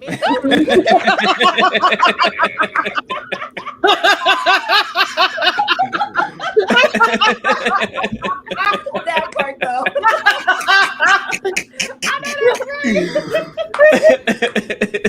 Wait. Well, what are the sides? Was it mashed potatoes? Was it carrots? You know what? I don't remember for sure because it's been a minute since I've seen this. A side salad? I don't. Listen, it's been a minute. I gotta rewatch it. I just remember that. Yeah, things happened. Wait, what? This is a lot. You are willingly giving up. Yes. But okay. So the person whose penis got severed. Mm-hmm. What benefit did they get from that? Well, he wanted to get, for whatever weird ass reason, I don't think it was ever explained, but he wanted to get 8. Not just his, private parts, the whole body. He wanted to get 8. So he wanted to die.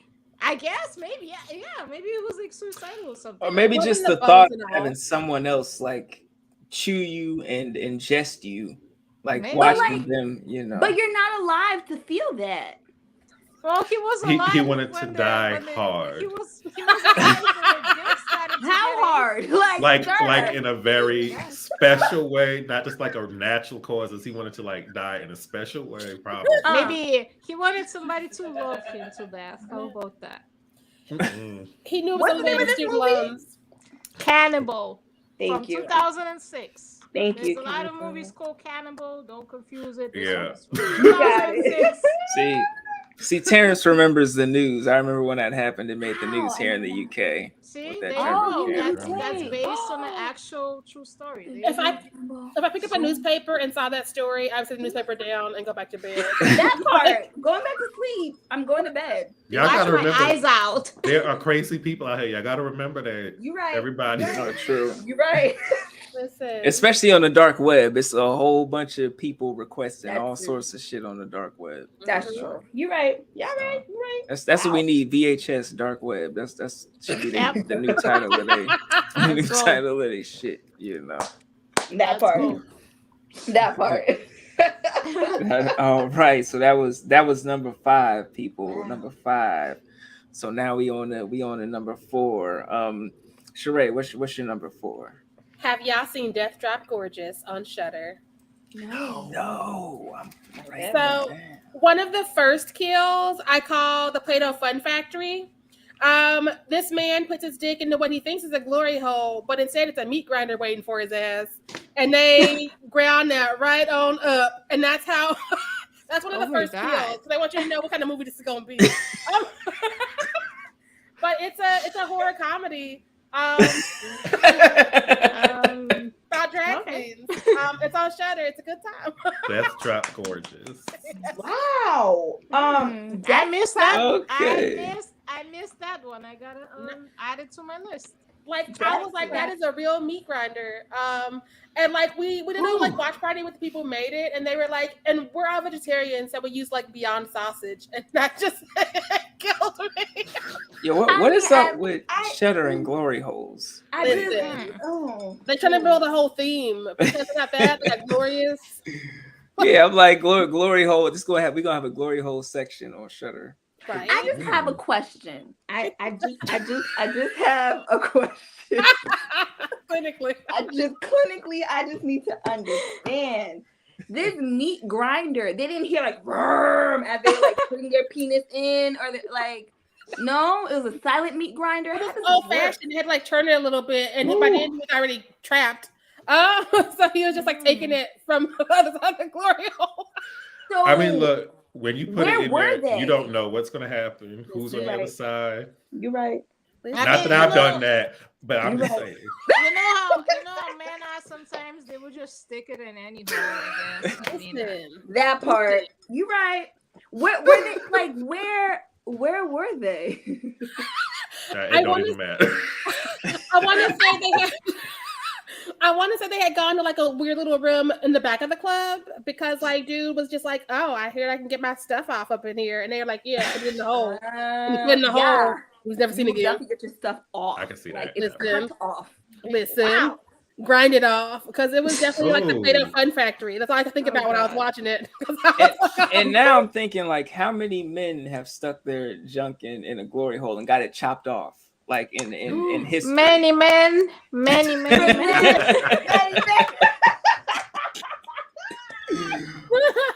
Bobby knows also gorgeous.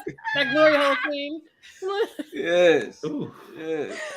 What the F? Wow. All right. Wow. Well, that was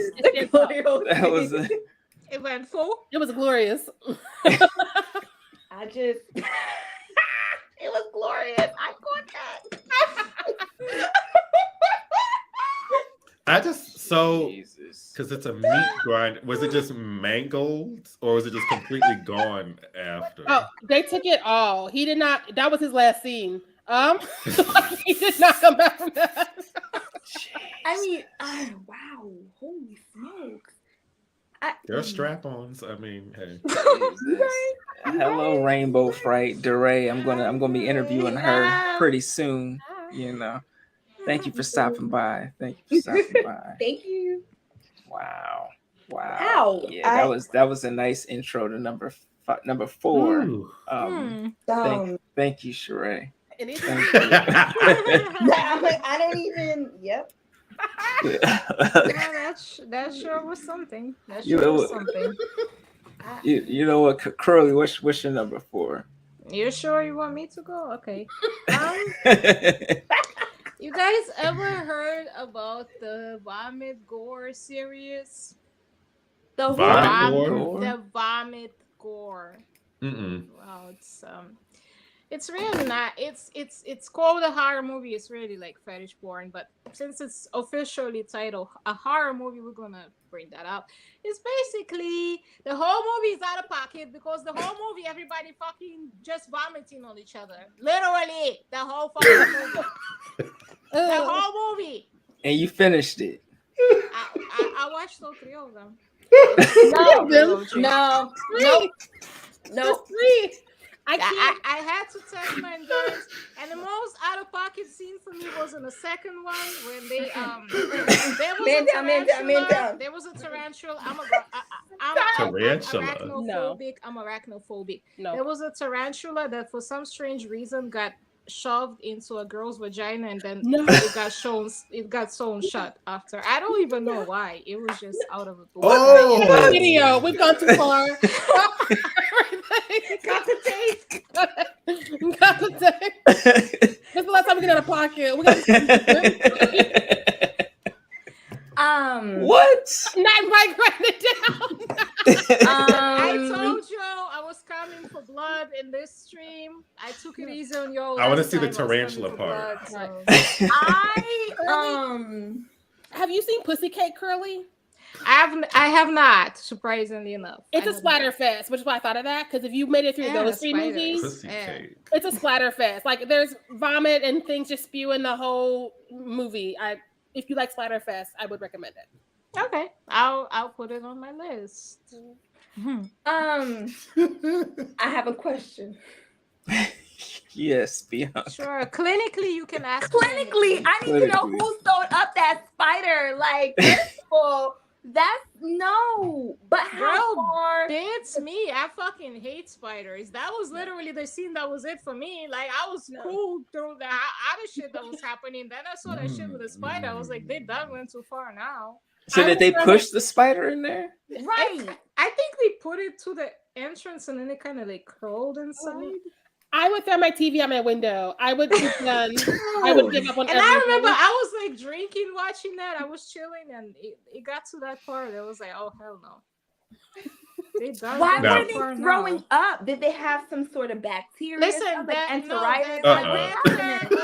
Sorry, I guess I'm trying to director of the movies, he apparently has a fetish for vomiting. It's a thing. People have a fetish for that. So that's why No, I'm sure we could find somebody on the dark web that would pay. I thought you were about to say on this live. I was like, who's in the comments?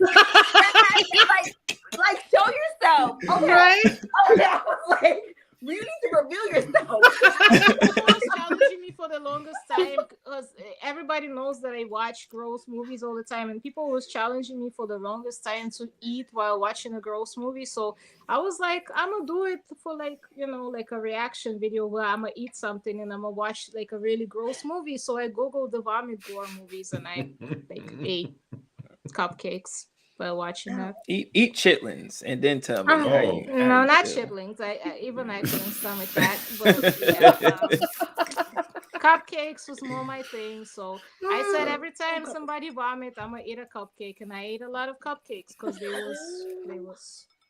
was a lot of vomiting going on in those movies. I don't know. It's weird. Like people actually like that. Apparently, like that's a thing. Like, what do they get from it? Like the acidic. Like, what is it? Like vomit?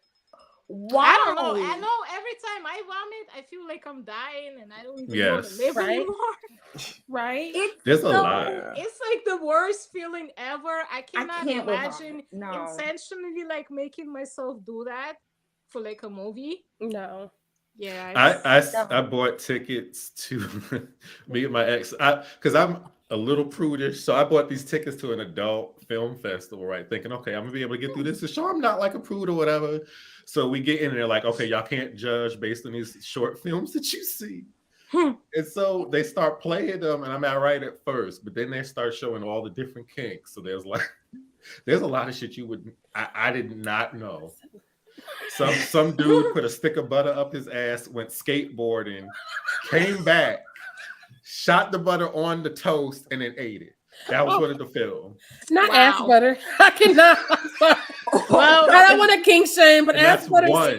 That is one movie out of the maybe 15 to 20, and I'm just sinking lower and lower. Have you ever seen Gosa? What is it called? Gosa milk. It's a Japanese type of a weird shit.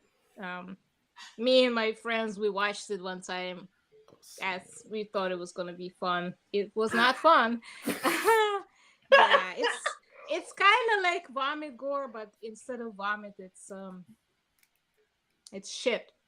What? Shit. I should have expected that. No. And well, I mean, not fun.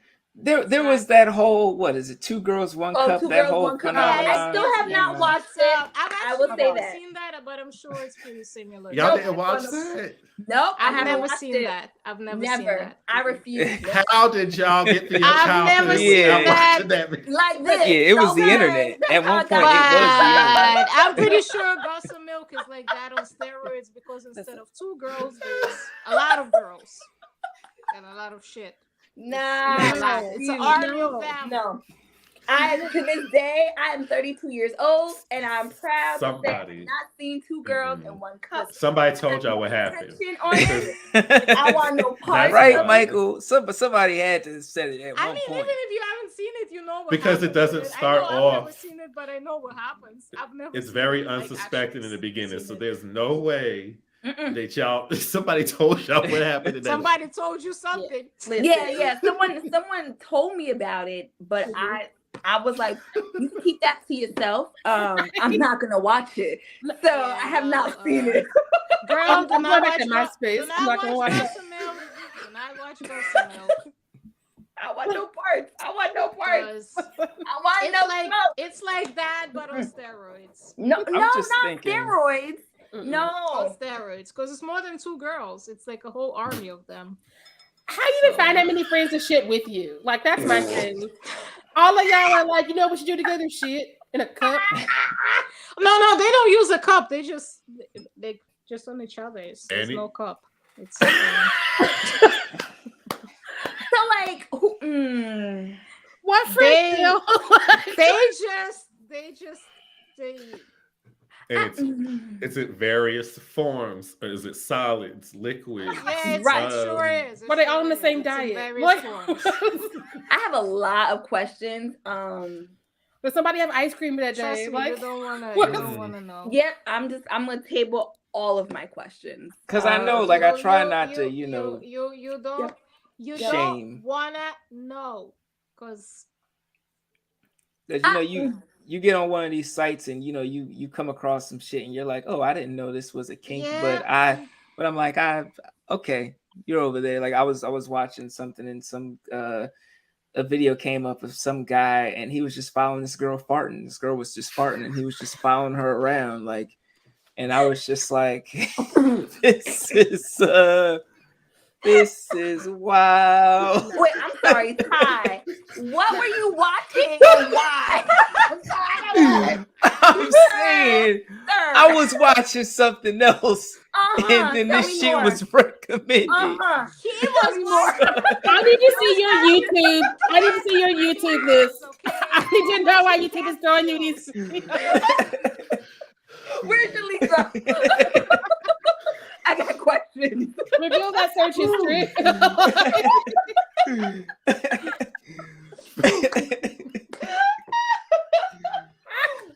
And I just, because sometimes when you on a porn site and then you come across some shit and you're like, whoa, I didn't click on this shit, but it just came across your For You page on the tubes, it totally happens. It happens on Twitter too. It totally happens. Yeah. Oh yeah, Twitter.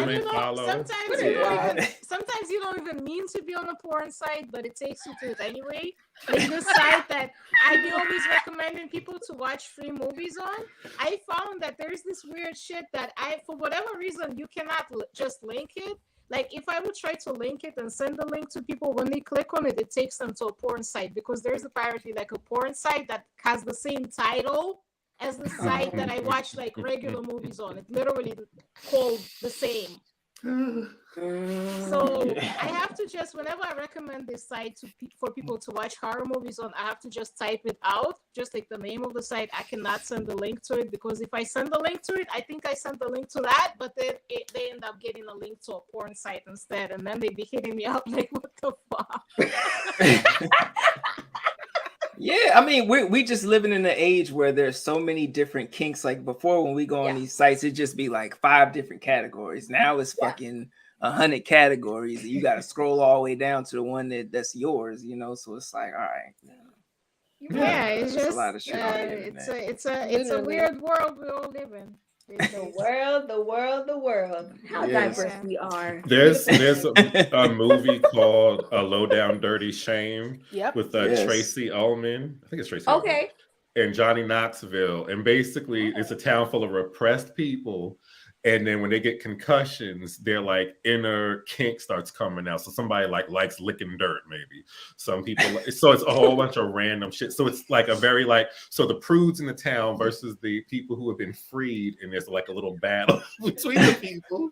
No, it's fun. Like, seems like an interesting premise. Like the good girls versus the whores, basically. As for this, everybody in the town, ranging from ages. I don't know if there's little kids. Maybe not little kids. I was like, what's the lowest age? Like, I'm concerned. Okay.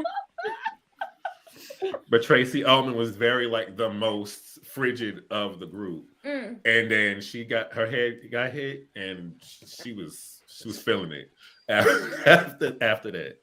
Check out A Low Down Dirty Shame. Okay.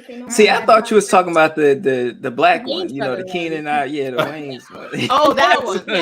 And I was like, yeah. And he took his gun, like, I don't know this movie.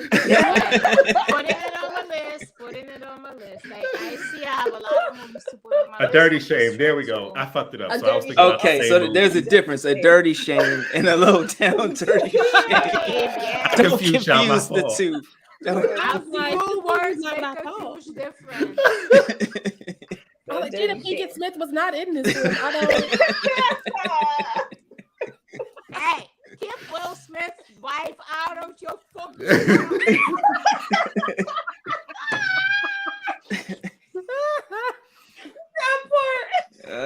Tara said A Dirty Shame is hilarious. I saw it on TV one night, and they had a guy signing for the deaf, and he was having a hard time interpreting the dialogue. In that. Wow. The person that I'm gonna do a sign in for a WAP at the Baby, we all know. Have you not seen that? I will find that clip for you. She's signing it, and she's like, and I was like, y'all know there's a universal sign in the sign language that everybody understands. Oh yeah, choking. No, not that. Oh, it's the what are we talking about? The middle finger, yeah. Yeah. That's common. Everybody knows. I thought you were talking about this. I was like, everybody knows. There's so many. I guess so. I guess that's what you know. So I feel like you do this if in anywhere in the world, motherfuckers know what you're They're talking gonna know about. that. I know. I remember I was watching that movie Dancer. You guys ever seen that? That's not a horror movie. It's about like a deaf girl. She's a dancer. And she's at I think she's like at the gas station or something. And she's trying to explain herself, but the person, like the way she explained herself, even though she uses sign language, it's still pretty obvious what she means, but the person keeps playing stupid, like they don't understand her. So then she just goes. And that's it. Like she told them. She right. All right. Yeah. I'm with her. Wow. You see that actually got my ass whooped one day. Story time.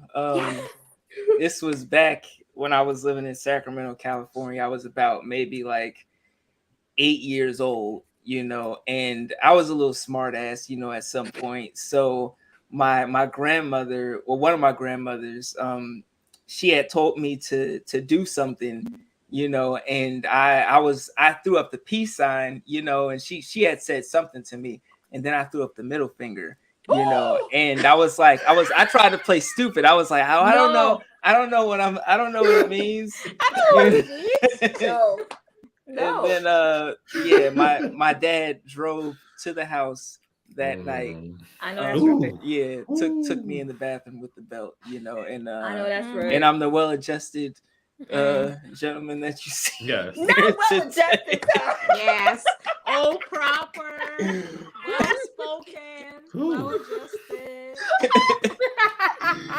Yes. Wait, I have to ask, how long was your dad's drive? Because that adds to it. If he had a long drive, he's pissed. Yeah. How long was that drive?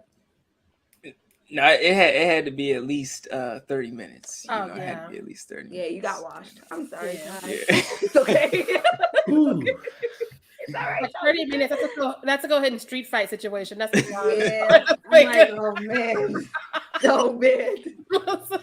Did you see it somewhere, Ty? And you're like, ooh, I'm gonna say this to grandma? You know what it was? A lot of times when back then I would see certain things and I would act out on them, but I would blame television shows. So Gotcha. I remember one day my babysitter, she was babysitting me and she was chasing me, and then I locked myself in the closet and she was like, come out. And I'm like, no, I'm not coming out. And she starts threatening me, and I called her a penis. And then she told my parents, and then my parents were like, where'd you learn that word? And I'm like, Beavis and Butthead, next thing you know, Beavis and Butthead was banned from my childhood, so I don't have any memories. But as a kid, you sometimes use those kind of words. Like I remember I was watching some movie.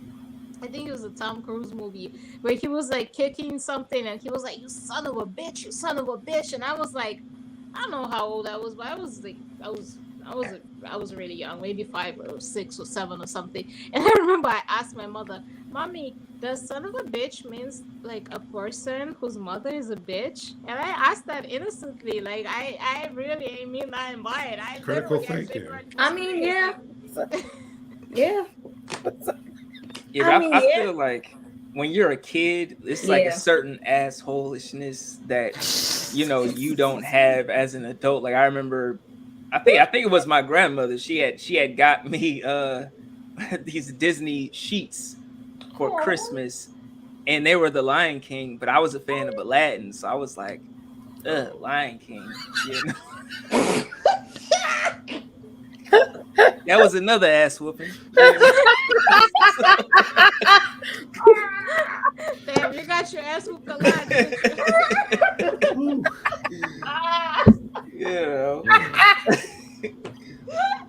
But yeah. I mean, you just repeat shit you hear. I mean, it happened. My mother said I was cussing, and I know I learned it from her. So they can't blame me for nothing else because I was cussing since I was little. So y'all can't blame me for that at all. Oh yeah, it's funny. Like your parents, they're like, you're a kid. Even like when my parents would buy me CDs, they would buy me the edited version. Yeah. But then I would hop in my dad's car and he would play the explicit version. Listen, parents buying edited version of CDs, that's something that fucking traumatizes you for life. My mother did that to me when I was 15. I will never forget it. I'm still salty about that to this day. Yo, Curly, my mom, she bought me the Eminem, the Marshall Mathers LP edited. My mother bought me the Eminem show edited. Okay. And when I heard the original version of Kim, I almost had like an anxiety attack. Because it's not even on the edited CD. It's that kids song instead. Kids, drugs are bad, okay, or whatever. Yeah. Oh yeah. On an Eminem? Yes. The Eminem show when I was 15. And it was an edited version, and she even told me the story about how it went. She was buying it, she was paying for it, and they told her, this is the clean version, right? And she was like, that's okay, that's for my daughter. She's young. And I'm salty about that to this day. Like, to this day. Oh, right. So terrible. I'm gonna hit us with my number 4. I'm gonna have to go with a twisted little film. I caught an early showing of it with Jaleesa, The Cure for Wellness. Which was very, very not what I expected at all. And the trailer sold me something beautiful. When I saw it, I'm like, what the fuck is this shit? There was a whole conspiracy plot going on, and the final result was this motherfucker, wanting to sleep with his daughter. Wow. And and eels. And eels. Yeah. It was You said and eels? Eels. No. Yes. No, Yes. no. So no. Like that was literally the plot of the story. Like, but you didn't know it until the end, but it was just like, Yeah, that trailer was not giving that. no, it was not at all. That at all. It was not showing that. I was not prepared for the eels, and I was not prepared for him to wanna molest his fucking daughter. That ain't going on my list to watch.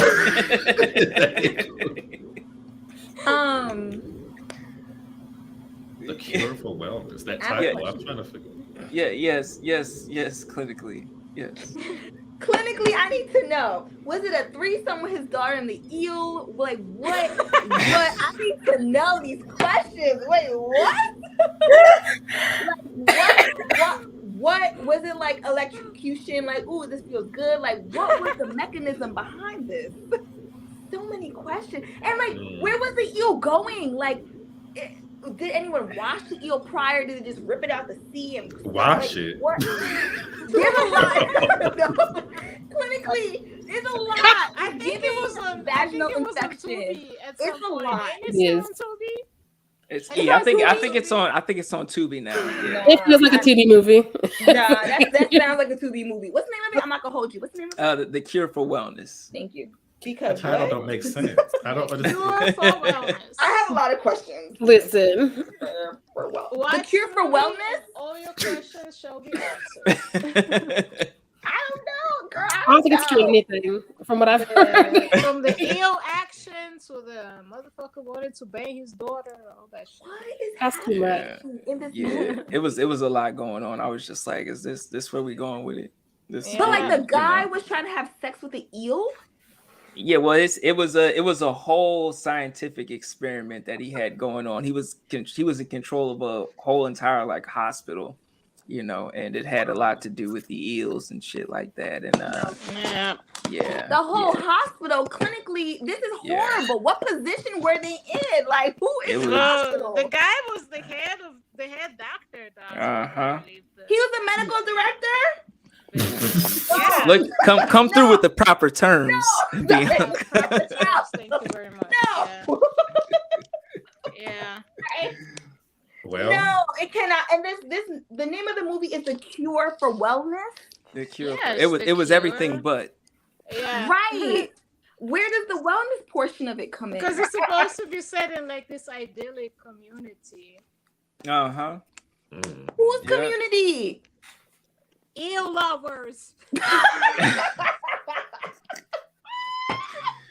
And they ended the movie with a motherfucker riding away on a bike. It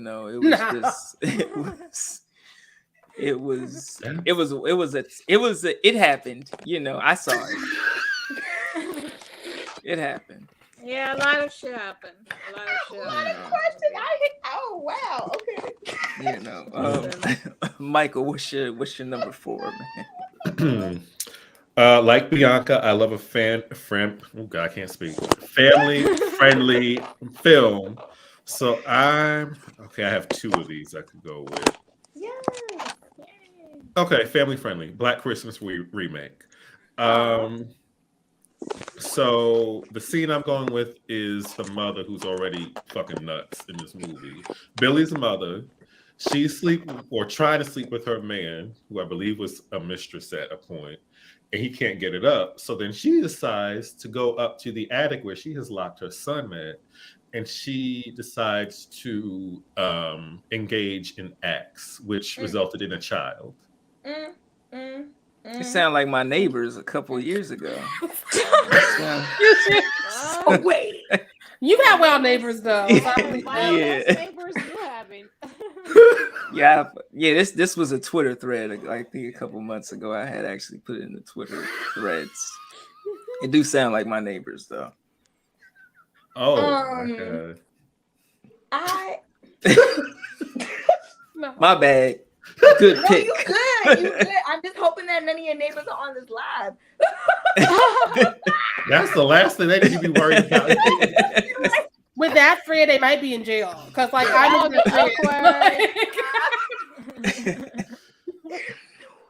Wow. Ooh. Yep.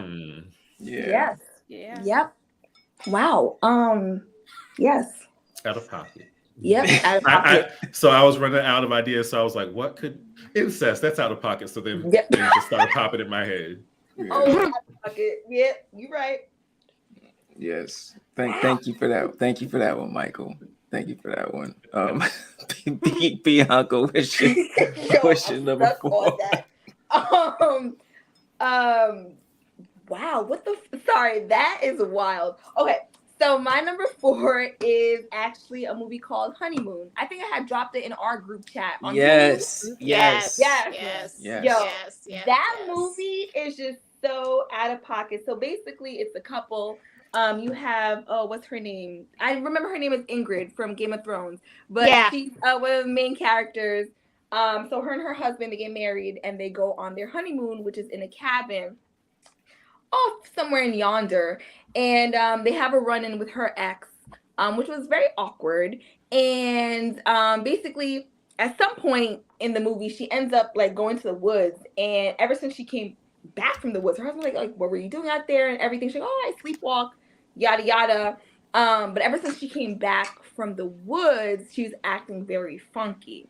So basically I still don't really understand the ending of it, but there's an alien or something inside of her. But the portion of it, or the part of it, I should say, that was out of pocket for me was the part where she's in the bathroom on the floor and she was just like, thinking, I'm like, what is she doing in her vag? And then okay, let's just go to bed. Let's just go to bed. So then like her and her husband go to bed. And then he's like, okay, like what is really going on with you? I think he like tied her to the bed or something or whatever. And then he takes his hand and sticks it up. And I'm like, but why? Like, why? Like, mind you, homegirl was already bleeding everywhere because this alien is inside of her. And he was like, I don't know. It was a lot.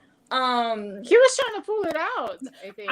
I mentally blocked that movie and she started describing it. So I was like, I don't know this movie. I do know the movie, girl. You know what I'm talking about. And all the while she's writing notes, like she's trying to remember who the fuck she is. And I'm like, you I don't know, if I was the husband, I would have just she would have been sleeping in the house. Hello?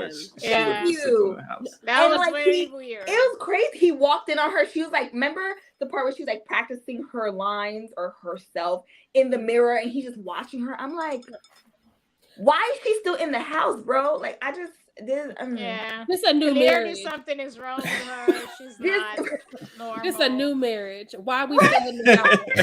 That's true. Because I'm like, baby, you would have been out that door so fast. Like, are you crazy? I still want to know what is it that was inside of her, though. It looked like a fucking tree or something when he was trying to pull it out. Pulling. I'm like, what is inside of her? It was like a alien tree. I don't know. It's a baby tree. But it is currently streaming on Hulu. The name of it is Honeymoon, and it is quite the ride. Also on Tubi. Also on Tubi. I watched it on Tubi. Of course, Tubi. Good old Tubi. It's on Tubi. But if you wanna watch the movie shaved down, 40 minutes, watch it on Hulu because Tubi gonna add a good 40 minutes, to the movie. Every 5 minutes there's gonna be a fucking commercial. Tubi is relentless. But we still love it. It's funny. Like I complain about commercials on Hulu, but on Tubi, I'm like, give it to me. We love you, Tubi. That's they what go kind of fast. That's what we love it for. That's how it goes. But I was a little bit disappointed in that movie that they weren't frogs. I thought they were. I was waiting the whole time. I was waiting for her tongue to just stick out and just grab a cookie off the counter. Yes. I wanted to see him pull out that thing out of her fully, so I could see like exactly what it is. Yep. It never got pulled out fully, so what happened afterwards? It just went back up, like what? Right? It's like I don't know. It's deep. It was deep. Yeah. So yes, that was everyone's number 4, which got a little outrageous. So we're gonna kick it off with number 3.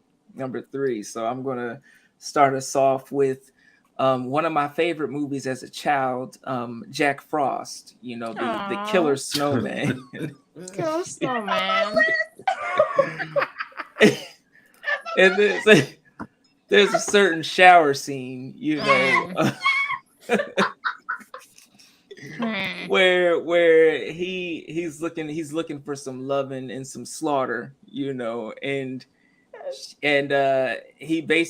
a snowman, so you know, and his carrot is up at his nose, but you know the ice pick is elsewhere, and you do the math, you know. And I, even as a kid, I was just like, it was just very unsettling to me as a kid. That you know, was low-key disturbing, especially just coming back from watching Michael Keaton's Jack Frost, and I'm like, this is not the same. That's thing. not.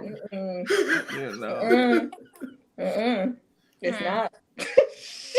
Yeah, and that was Terrence, poor Shannon Elizabeth. Yes, that was Shannon Elizabeth. You know, yeah, it was wild times. Wild times. I'm actually surprised she had a career after that. You would think something like that would ruin your career.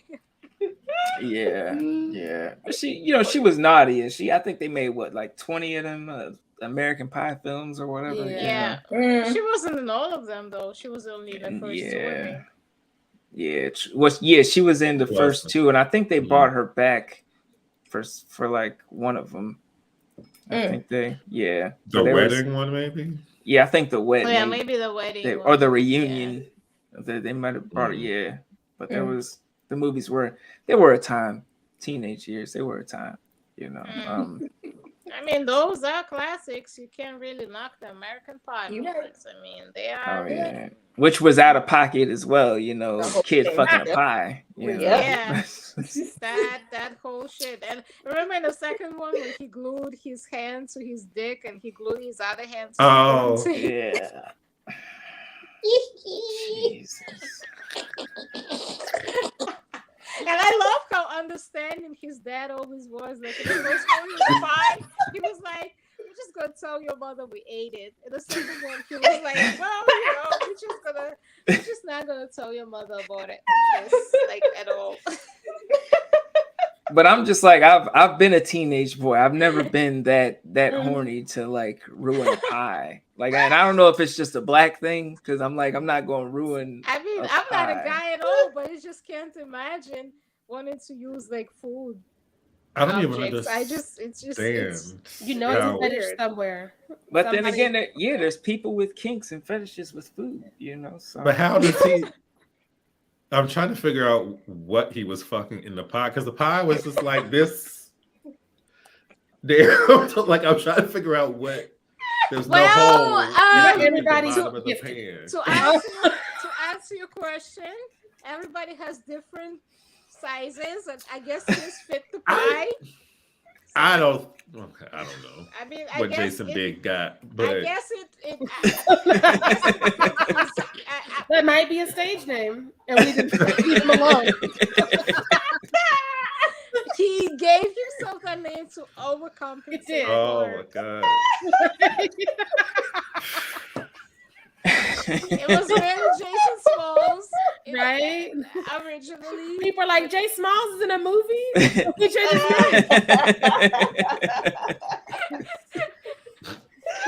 Oh shit!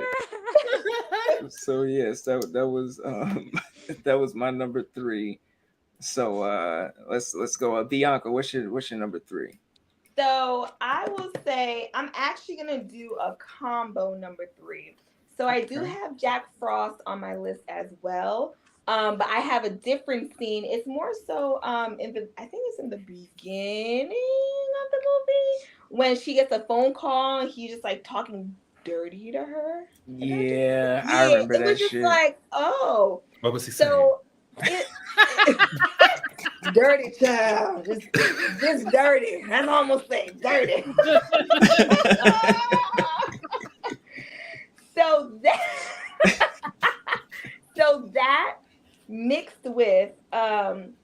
Black Christmas, 1974. Also in I think this is like, actually, yeah, I wrote it down. This is 7 minutes into the movie.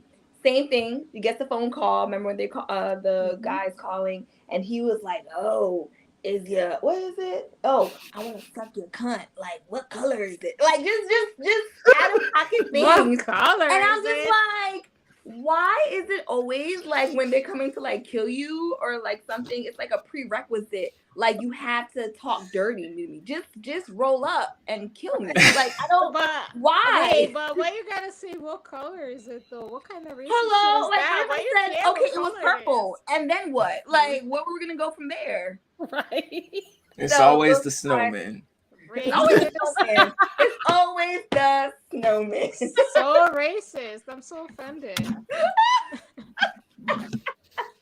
So those are my that's my combo out of pocket.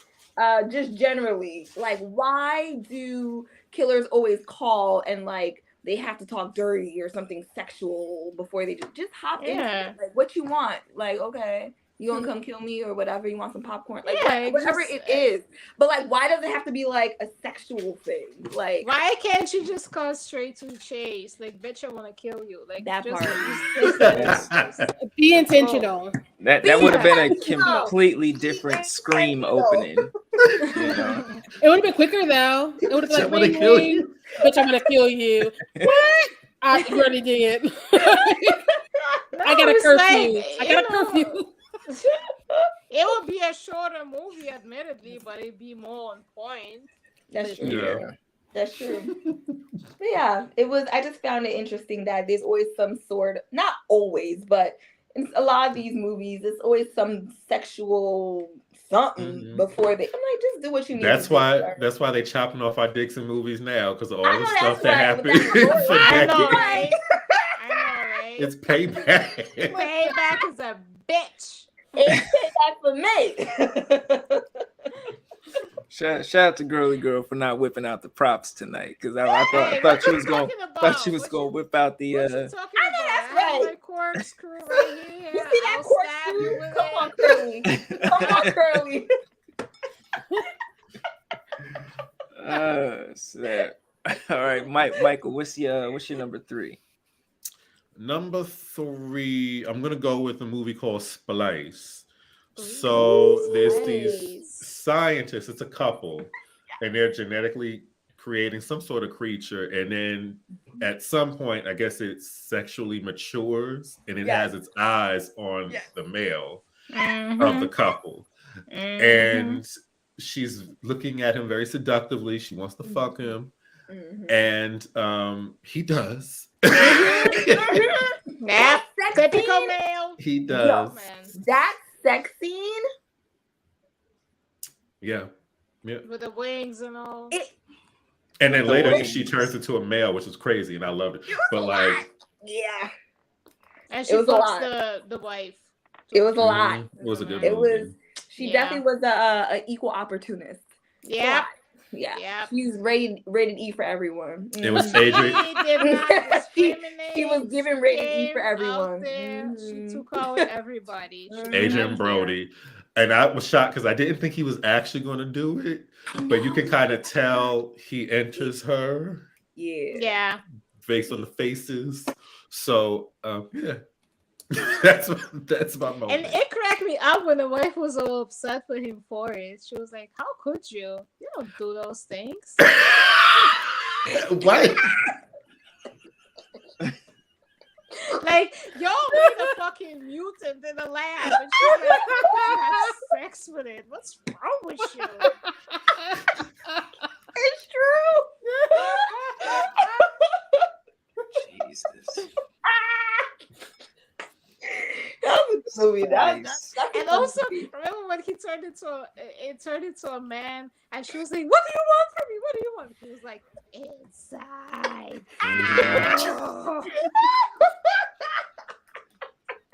I've added that to my list. Such a fun movie. Yes. That's a fun movie. Science will kill us. I'm telling you, every time. Yo, it's such a fun movie. And the thing is that the way that he said it to her, he flipped her own words on her because back when he was a girl, she used to tell him like, part of my DNA is in you. I'm like inside you. So when he turned into a man, and she was like, what do you want?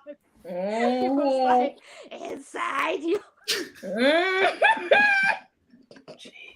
not even funny. That's terrible. But it is funny because he turned her words on her. He did. That's a fun movie. Okay. Well, Sharai, what's your number 3? I'm gonna go with a classic, American Psycho. He's out of pocket the whole movie. Yes. But it's the moment where he runs through his apartment building hallway naked with a chainsaw. And then looks down the stairwell to be like, I don't want to run no more, and throws it down to catch the bitch. And I'm just like, that's completely out of pocket. That's the most out of pocket. Being out of pocket, that's the spike. That's the spike. I always thought he was out of pocket when he was having sex and the looks he was giving himself in the mirror. In the like, mirror. Dude, like, what the fuck?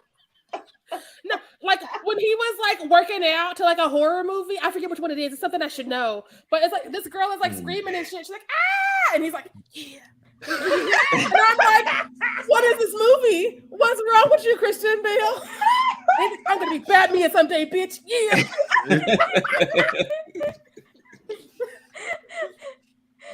Crazy as fuck, yo. I refuse to believe that he's not really deranged in real life. I think he actually is. Well, we've all heard the audio. We've all heard the audios and seen the police reports. What audios? Wait, what audios? He had some things. Yeah, he was going off on somebody for lighting or one of his production assistants. Oh yeah, I do remember that. Yeah. What? Then I think he got locked up or almost got locked up for like domestic violence against like his sister or his mom or some shit. Wait, Christian Bale? Yeah.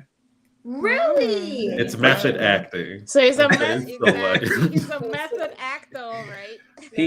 He was going for the Joker role, but they ended up giving him Batman, So yeah, which I personally never understood. He should have been the Joker. Oh, way too crazy for Batman. Man down.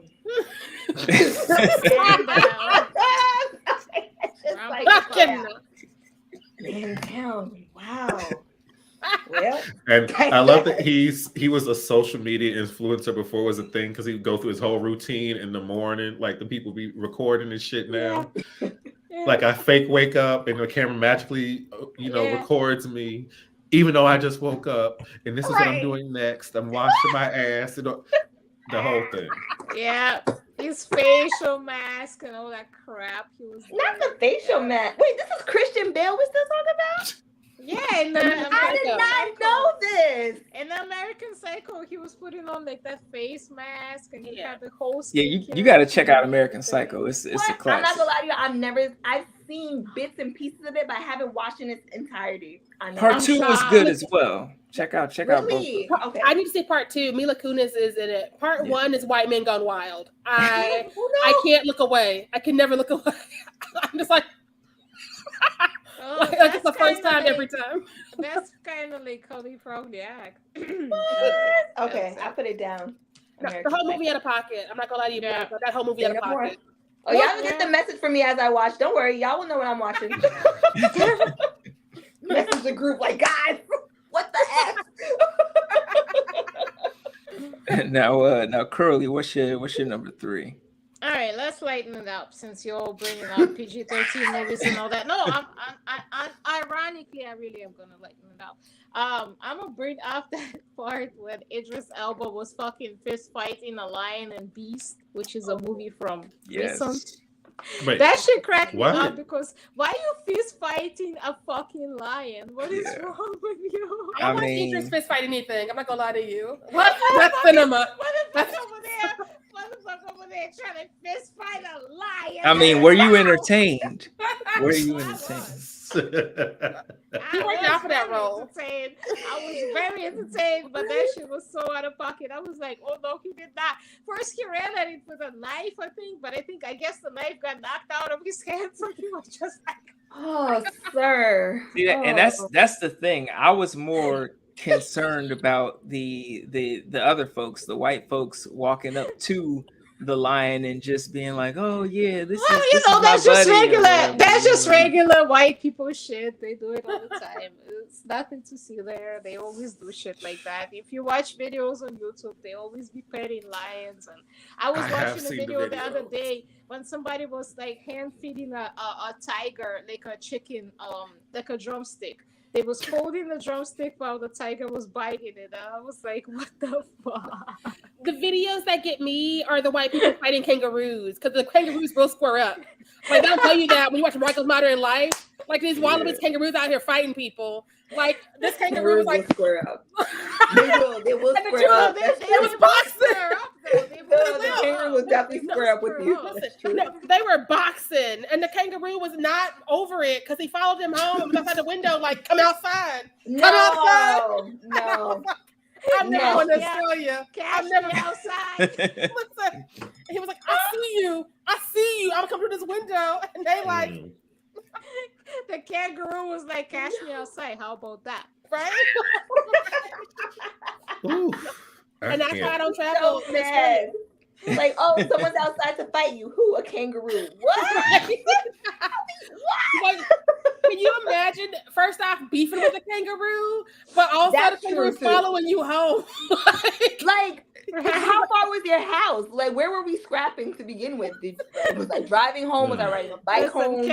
Kangaroos are pretty petty. They will find you. And how many leaps per hour can a kangaroo make? You know, versus That your part. car. Oh, Yeah. That part. And some of them are holding other kangaroos in their pouches, so they boxing with other babies. It's too much. That's It's the Joey in the pouch for me. Listen. Oh, poor baby. Baby kangaroo. Wow. Starting them early. Wow. Well, I can imagine fighting a lion. Like I'm thinking of Jumanji back when I was a kid, and that scene with the lion coming out of the darkness that scared the shit out of me. So I would never. Yeah, I'll be out. And remember, like in Jumanji, he lived in the fucking jungle for like 25 years. So he was used to it. Idris Elba was not used to it. But he's still over there trying to fuck me. Yeah, at this point, I'm running towards the lion to get it over with. I know he's gonna be a little bit more aggressive to me if I run towards him, and he's gonna, get it over with a little bit faster. And I'm watching it, and I'm like, Idris, you're fucking hot as hell. It's not a lot of things you cannot do. It's not a lot of things you cannot do, but you cannot win a fist fight with a fucking lion. Man down. But who's more dangerous, like a lion or a bear? Because I saw the Revenant and the way that fucking bear handled. Yes, I was just like, what the fuck? That's a good question. Is the bear on cocaine? Because that's my answer. Listen, the bear is on cocaine. The lion is on ecstasy. I don't know which one. Maybe the bear is more dangerous. Well, we'll see Cocaine Bear like what in a couple months? Like when does it come out? March. March. March. Yeah. I cannot wait. I cannot wait. Yeah. Mm-hmm. I'm still there. Right. Let's go. Well, thank you for your number 3, Curly. That was a time. That was a time. Sharai, what's your number 2? Let's go to round 2. My number 2 is a movie called The Loved Ones from Australia. Oh, right. This bitch Lola and her father kidnap a dude that said he wants to go to prom, and they torture his ass. And like after he's kidnapped, it's all out of pocket. It's all out of pocket. And I can pick any scene, and it's the winner. But I'm going with the one where he's like, "I gotta pee," and she like unzips him and puts a little bottle near his dick, and she's like, "You need to pee or my dad's gonna kill you." And he's like, and she starts counting down. So he's gotta like fucking pee because he's like trying to get untied. And I was like, this is definitely not okay. And that's one of the nicer moments because again, this movie gets completely out of pocket. Dude gets tortured. Gets tortured. Keep your word there.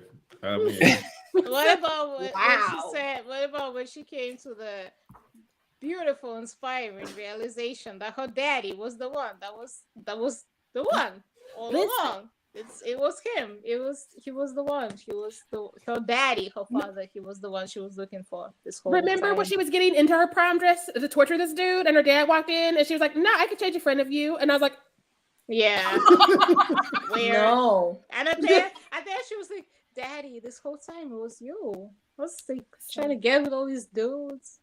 They ain't shit. It was you this whole time. How did I not see it?" Wow. Watch The Loved Ones. Yep. It's Australian, and you know Australia is like, we out of pocket. We don't know how else to live. What? I put out my list. Jesus, I'm gonna write that down. The lovely ones. The loved ones. Yeah. All right. Well, thank you for that one. Thank you for that one, Sharai. Michael, what's your number 2, man? I think we're gonna stick with the family, and I'm gonna go with a lovely family in the movie Flowers in the Attic. This mother ain't shit. She done left her kids with her deranged mother, their grandmother, in this house, and they are trapped in there. I don't even know how. It was years. I believe it was years they were trapped in there. Mm-hmm. They eating dry ass shit, dry powdered donuts looking shit, and it's not. I think it's poison because one of the kids ends up dead. But the brother and the sister, they've been in there so long. They're like, look, I got urges now, so we gonna do what we gonna do. No. Buffy the Vampire Slayer is in it. She is getting on her brother. No.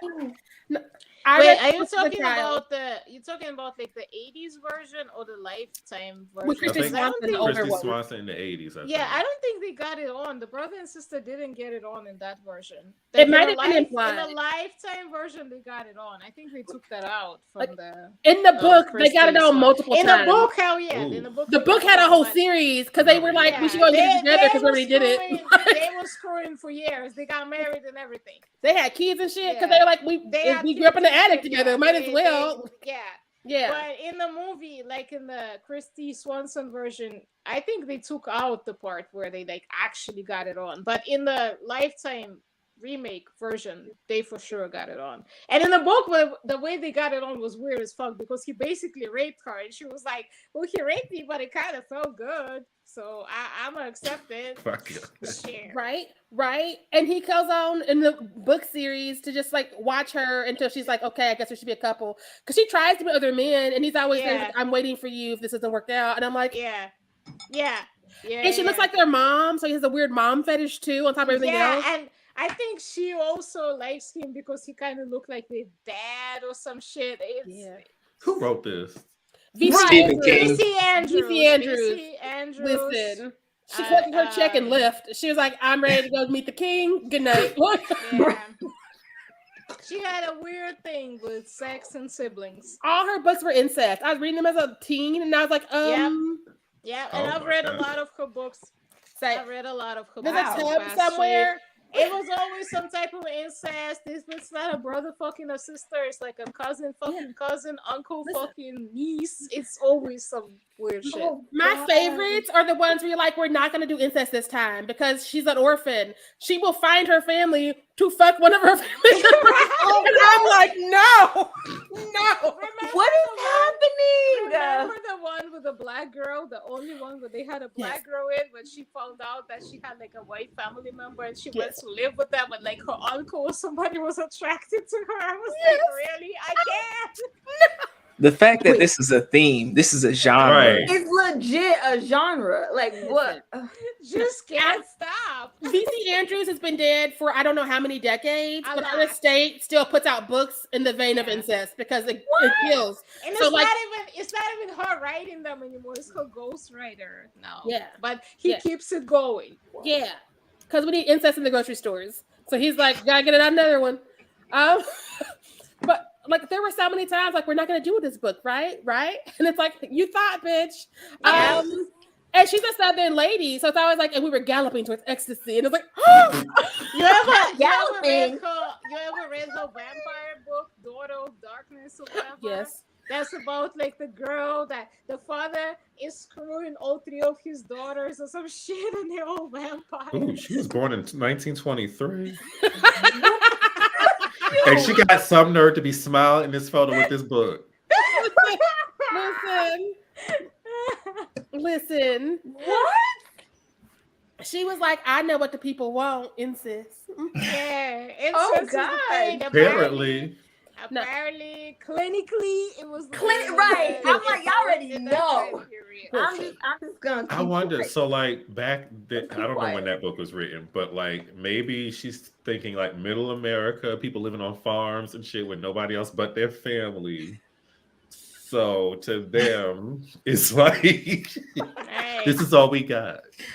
You never know. I want to go back and like find all the books, which are in a tub somewhere around here, and be like, who is this one dedicated to? Like, start doing a scandal board. Well, VC Andrews, she never married. Actually, she never married, and she never had any kids. So they probably want to marry her cousin. She never had like. She's actually in The Flowers in the Attic, the one with Christy Swanson. She has a cameo in that. I think she plays like a window washer or something. Like one of the maids at the house. Can you imagine that's your claim to fame, and so you're so proud of it? You're going to be in the movie adaptation. Yeah, that's terrible. I'd be like, just run me my money and leave me home. That's it. Like honestly, like you already wrote the book. They done based the movie on your book already. I don't see why you gotta be a fucking window washer. That part. That's not a flex. That is not a flex. It's not a flex. Just collect your check from home. Right? Yeah. Wow. Weird. Yeah. So That's my last incest. Right. All right. Well, yeah. Hopefully.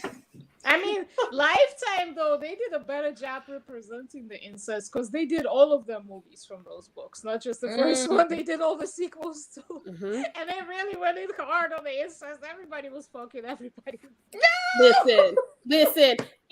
Each time she started one of these series, it was at least 7 books, and like it would end up with like the kids also fucking the other kids or cousins. Yeah, and I was like, it's always family members fucking family members. But these family trees are circles. Right. The family tree is a circle. It'd be like the person I'm not related to. The person I'm related, hell yeah, that's my type right there. It's Game of Thrones. You look at not Game of Thrones, right? I'm but just like giving Game of Thrones though. It is. I'm like, I'm hearing that you're feeling yourself, but you shouldn't be feeling your family that looks like you. That's okay. Joe. I said Flowers in the Attic ran so Game of Thrones could walk. Flowers in the Attic. I feel like we're in the step family section of the adult site. You know? Right. Jesus. Wow. All right. Wow. Well, yes.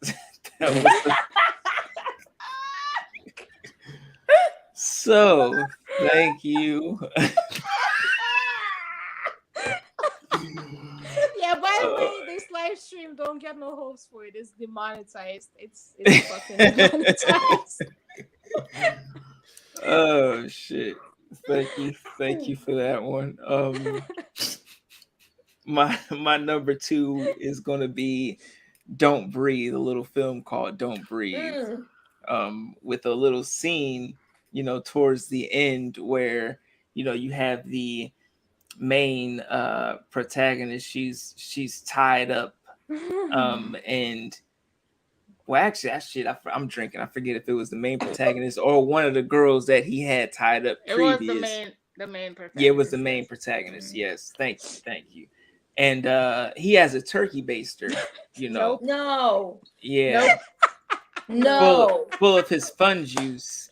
No. And don't forget that he heated it up too. He literally put it on the fucking stove. Yeah, he heated it up first. No. Because he's a gentleman. He's a gentleman. No. Is there a special pot for that? Because you can't just put it in with the other pot you do Thanksgiving in. You can't just be like, no, he sure put it in the regular pot. No, you can't have oatmeal in that the next day. He's kind of a loner. He's a loner. Okay, he lives by himself. No. Not nobody but him using them plates. No. Yeah, it was a time. I have it on Blu-ray. But that I mean, it's a good movie. It's just that scene. I was just like, who the It's fuck? wild. The theater was going nuts because like they show it dripping as he's walking towards her. Yeah. And then she gets loose. The wheel. She gets loose, and then she shoves it in his mouth. Wow! So yeah. Wait. Clinically, it dripped out of his mouth too. That clinically, so funny. Right? I'm like, okay, clinically, like, how long was the scene? Because like, I feel like it would have dried up by then. Like, how fast was the turnover? No, it's pretty quick. Long. It's pretty quick. Yeah, obviously he knew what he was doing, to preserve but the thing is life. that he is blind. He's blind, so he's gonna like blindly shove that turkey baster filled with his cum up in her. Yeah, damn, you breaking you hitting us with logic right now. What if you hit the wrong hole? Listen, so he would have baby. to like he would have to literally like feel for Wait, okay, I'm sorry. I need Well, these kids, they break into this old man's house, but he's blind, but he's a fucking psychopath, and he's killing them off one by one. No. Oh, all right. But how did he get his fun juice in the turkey baster? He like jerked it in there previously. Yeah. Because he like, if I remember correctly, right? That does he have a bucket? He has a girl. When they break in, they realize that he has a girl tied up in his basement that's pregnant. And the thing is that the girl was pregnant by him because she had a hit and run. She killed his daughter, right? When she ran her over. And he feels like because she killed his daughter, she now owes him a kid. So he kidnapped her and he impregnated her and he wants her to like have his kid. But when they break into the house, I forgot how it happened, but the girl dies accidentally. So he decides to now replace her with a female main protagonist of the movie. Mm-hmm. So he has some stored somewhere. I don't know. Yeah, he had some in the fridge, in the freezer, whatever. He heated it up real quick, put it in a turkey baster, and then he was gonna. I'm gonna table all of my clinical questions. No. That's gonna table all of them. Listen, I would tell his ass I'm infertile so quick. I'll be like, I'm infertile. I cannot have no kids. As a matter of fact, know what? That's a good. I never thought of that. As a matter of fact, I was born male. I had a gender reassignment surgery. I'm an old woman now, but I can't have kids. So that's it. That is wild. Yeah, it was a time. But I do recommend that you see it. It's a good movie. Yeah. All right. It's suspenseful. On my list. It was done by the guy who did the Evil Dead remake. And there's a sequel. Nice. There's a sequel to it too. But in the sequel, they're trying to make him like a good guy all of a sudden. The same one with the turkey baster? Yeah. In the sequel, he's the protagonist, and he's a good guy. You know what? All right. I'm gonna message y'all when I watch it.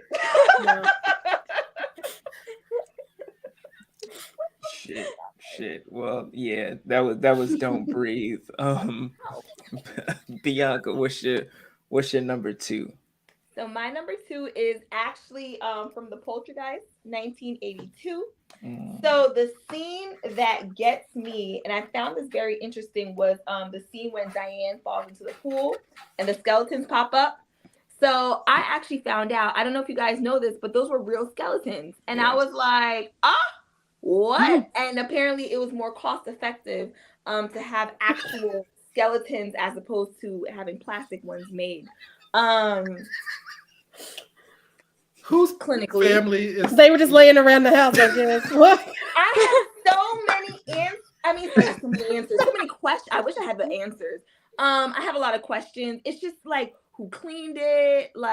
It's cheaper to dig them up than to go to Spirit, Listen, Dollar General was right there. Didn't have to do this way. Right there. Like, we really couldn't just get plastic. Like, but whose family? And then you see what happened afterwards, the curse. Ciao. Listen, As an actor, like, where do you draw a line when they're like, we gotta use real bones today? No. Like, I'm fighting you. Like, no. And then she's in the pool. She got skeleton water going in her mouth when she's screaming and shit. So it's like, it's giving It's a crime scene after that scene. It's just a crime scene. Yeah, like that's just it's CSI Joe Beth Williams. Like, I wonder if you can catch any like diseases like that. Right. It's just so like who said like, okay, you know, you can have my so-and-so's bones, or like how do we get, I don't know, man. Yeah, that's a good question. Who signed the consent forms for the skeletons? Like who? Terrence saying they got them from India. From India? But those are imported bones, and they still cheaper than what you find at a Family Dollar. Are you serious? I mean, everything comes from India. Like Nina said she heard like, the India part was a rumor. Weave comes from India. Well, I don't have a weave, but I'm saying weave comes from India. The skeletons, but there had to be other ways. Toby Hooper is taking a nail for that one. I know he's dead, but look, he was disrespecting the dead, so I feel confident and I can disrespect him a little bit. Jesus. Same with Texas Chainsaw as well. Wow. Yo, that was wilding out back then. I didn't know he got against dead people. What was that? Like, who is signing the consent forms? Like, it's a lot. Yeah, I feel like dead people need representation. There needs to be like a lawyer for them to represent. They need an advocate. Like, who is advocating for them? Were these the bones of his enemies that he just rolled from movie to movie with? Like, I need context. What? Like, Crazy. Don't mess with me, but I got your bones later. Like, what does that mean? Like, what? I don't know. Like, what? What? You can buy them. You can buy them. Bones? No. Where? On the dark web? That's giving black. Probably on black Tubi's web, dark web. Like, where do you? Tubi's on.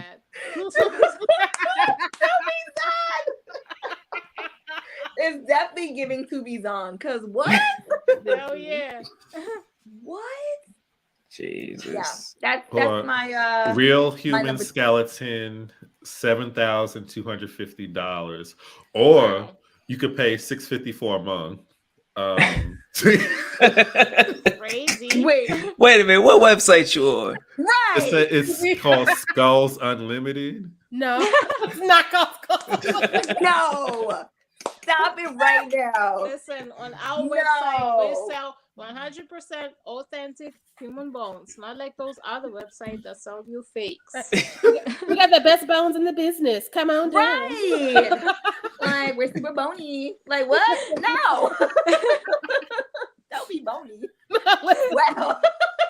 Wow. You find yourself running the bones? That's Come on crazy. down in the bone town. I mean, You got a bone to pick? Come on us. We'll help you out. You got a bone to pick. Oh God, that's a good one. I don't know. For you guys, do you guys feel like if you were in a movie and they said, "Okay, we're using real human bones," would you guys still do the movie? No. How much they pay? I would do it if I'm an actor. If I'm an actor in a movie, I'm getting paid for it. I'll probably do it. But the human bones, I'm not putting them in my mouth or anything like that. I'm just going to clarify that right now. Because the fact that you have to say that, Curly. Right. Just get on Tubi. Like, I don't mind being like in a shot with the human bones, but I don't want to have like actual contact with them.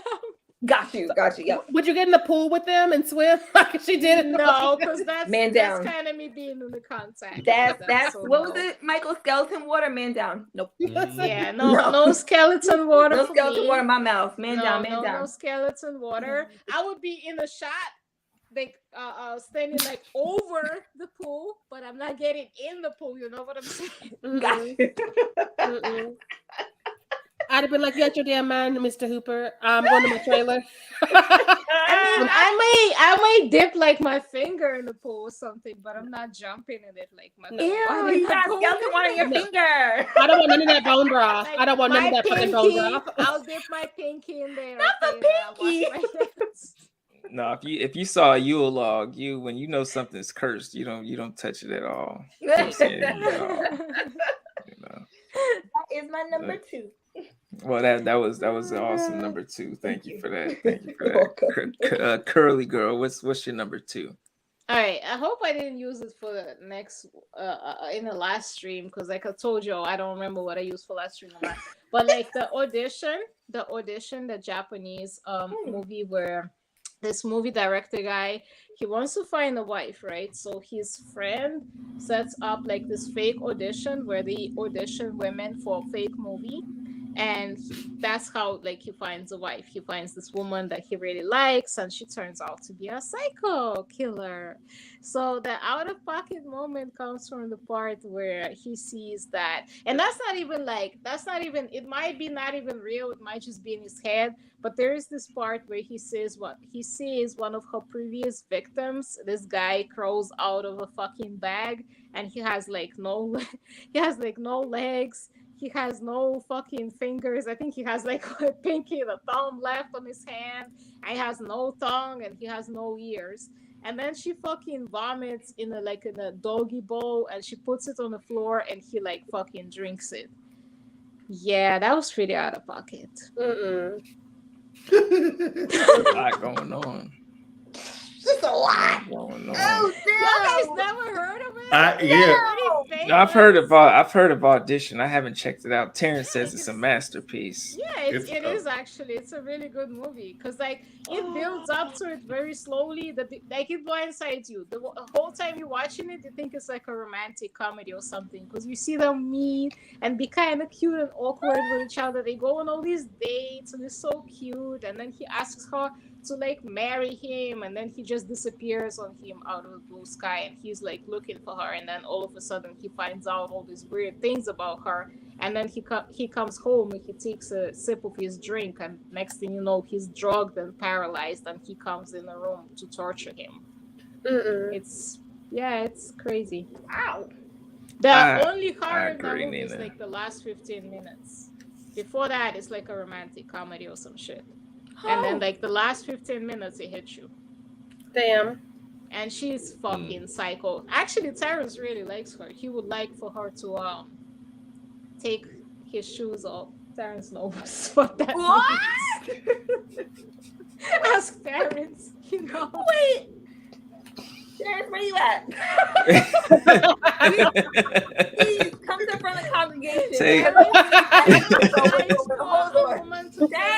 Care of him and take his shoes off for him. So he thinks that girl is like perfect. He said she really vomited too. No. And she did too. Yeah, she did some method acting. That. The actress really did vomit in the doggy bowl for that scene. I don't know which vomit the actor that drank it was drinking. That's a very good question. I wonder if he drank the same like vomit or if it was a prop. No, he can't drink her real vomit in real life. You never know. I mean, that's a fetish. It's a fetish. It's gonna burn your esophagus. This is a fetish, Bo. No, but to me it fucked me up because like the way I see it is like she had the guy in a sack starving so much that he saw a bowl full of vomit and he just like drank it up because he was starving for so long. He just wanted to have anything, and he was just like fuck it.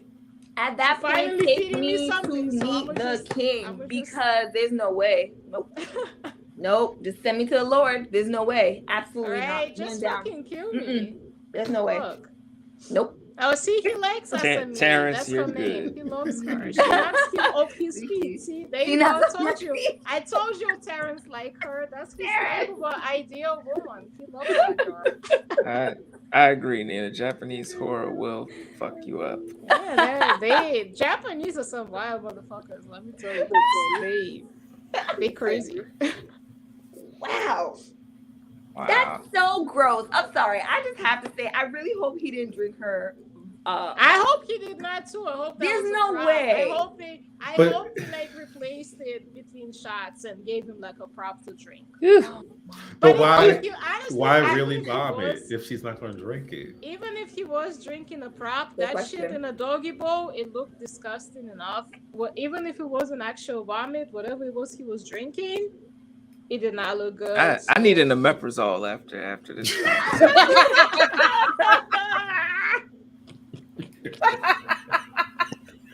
Well, that's what you get for having me on the panel. I love it. So I do have a question. Would you rather, shout out to Ty, would you rather skeleton water we're swimming in or eating vomit out of a doggy bowl? Water. Ew. Skeleton water. Yeah, skeleton water. I can't even swim, but I'm just like, okay, vomit. Because like at least skeleton water you can kind of tell yourself that it's just like regular water that just has skeletons in it. I choose drowning over eating.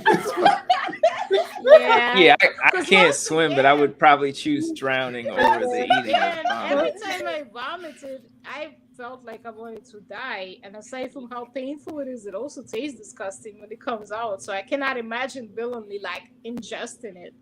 I don't think that's even possible, to be honest. I think like as soon as you will taste it, it will come right back out. It will come right. It's acidic. Like it's a whole bunch of stomach acid and undigested food. Like It tastes disgusting when it comes out of you. So I can't imagine like willingly trying to like actually ingest it. Nah. Plus, like once it comes out and the air hits it, it's gonna start getting cold. So you're gonna be eating cold vomit. Like cold vomit, oatmeal. Right? It's like, here's this clam chowder. Like horrible. Man down. Take me to the king. Cold clam chowder. That's disgusting. There's no way. Drown me with the skeletons. Just drown me with those. Yeah, where them skeletons at? Where do I sign? Where them skeletons at? Yeah, not even the most like attractive whatever celebrity. Like, you know, because a lot of people would be like, oh, I drink this girl's bath water or whatever. No one ever says I'd eat her vomit. You know, no one ever says I'd eat her vomit. Right? It's not in the card. Man down. Nah. I've never heard anybody say that. People say Never. they would drink people's bath water all the time, but I've never heard anybody say that they would vomit. Yeah. No. Like if a man says I'll eat your vomit, he love you. He love you. My first question is, who have you done this for before? Listen, I'd be like, you've been out here eating vomit? You've been out here eating vomit with your mouth? Right. And you thought you were gonna come kiss me? Absolutely not. No. First of all, back off, please. Your teeth will be freaking eroded because the acid from the regurgitation will. No, it's just no across the board. That's very true because you don't have no teeth. Sometimes cancer survivors, they don't have no teeth because of the chemo. They was throwing up all the time and it caused their teeth to to rot. Yeah. Absolutely. You know how acidic that is? It will burn your esophagus on the way down. She vomited one time. He just had one bowl of vomit. I don't care. That's enough. Too much. That's enough. And you don't know. Vomit. You don't know. Maybe she be feeding him vomit on the regular. Maybe. Because the way he lapped it up, it looked like he was used to it, to be honest. Look, these eggs are $8, so you gonna eat whatever I give you. It looked to me like it was a regular thing for her to feed him vomit. Not regular. And it's like implied that he was imprisoned by her for many years. So he didn't eat for years. He's alive. I don't know it was years. I mean, see, that part of the movie is tricky because we don't know that it's even actually happened. It might be like in the main character's head when he like hallucinating after she drugged him. Got you. But it's implied that if it is in fact real, then that guy in a sack was in prison by her for like years. Damn. Maybe he been living a miserable ass fucking life inside. Bruh. Because I think you can go 3 weeks without food or something like that. Yeah. So she probably starves him to that point. If you like drink, I think if you drink water, you I was gonna say, was he drinking water? A pretty long time without food because your body will like break down your own like nutrients or something to sustain you. But you do need to drink water. I know that much. Like, you can survive a very long time without food, but you won't survive past a few days, couple of days without water. No. Yeah. No. But you gotta drink. But or Mountain Dew. Yeah. If you don't drink, side note, if you're ever stuck on an island, do not drink the ocean. No. Do not drink salt water. Urine. No. No, do not drink your urine either. Your urine or the ocean. Okay, you can answer this. Yeah, go ahead. I was saying, but in that movie, remember that movie when James Franco cut off his own hand? He was drinking his urine in that one. Yeah. I heard you could filter it or something and then drink it. Yeah, I heard that your urine. Too, but yeah, I heard that. You gotta heard that. I've heard your urine is sterile. I've been dehydrated before. I would do it again. Although your urine is sterile, the thing is too, you have to remember the high salt concentration, right? So thinking about osmosis.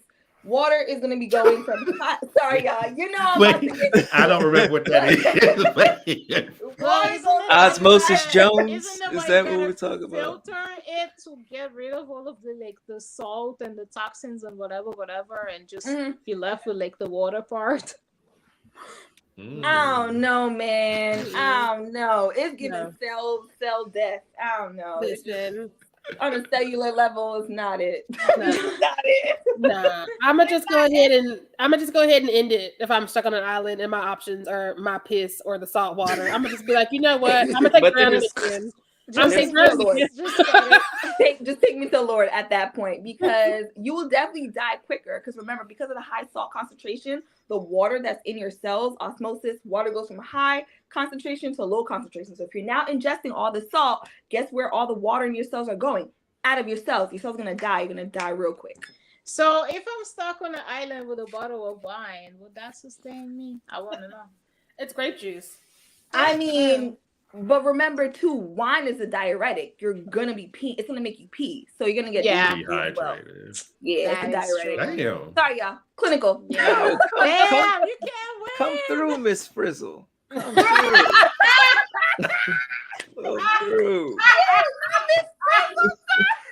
Let's get it. Cannot win. Not a black Miss Frizzle. Yes. Come through. That's the clinical side of me, y'all. Yes, because I was gonna ask. I'm like, it maybe urine has some sort of nutrients, because yesterday P Diddy was trending, because I heard about that. Yeah. With Young Miami, because she like golden showers. I ain't hear about that yet. Keep going. Not Uncle Diddy.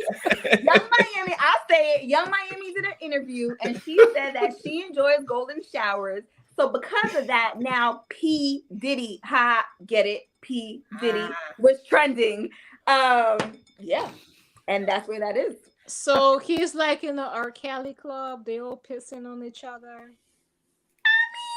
I mean, if you want to put it in that category, it's I mean, the difference is, I think Diddy is pissing on adults. Of age women, adults. Yes, that too. Okay. That too. Ew, it's still gross though. Ew. Have y'all had somebody try to sneak it up on you, like you shower with them? Sorry, no.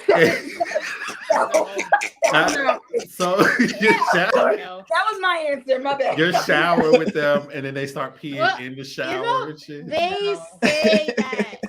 Sir, they say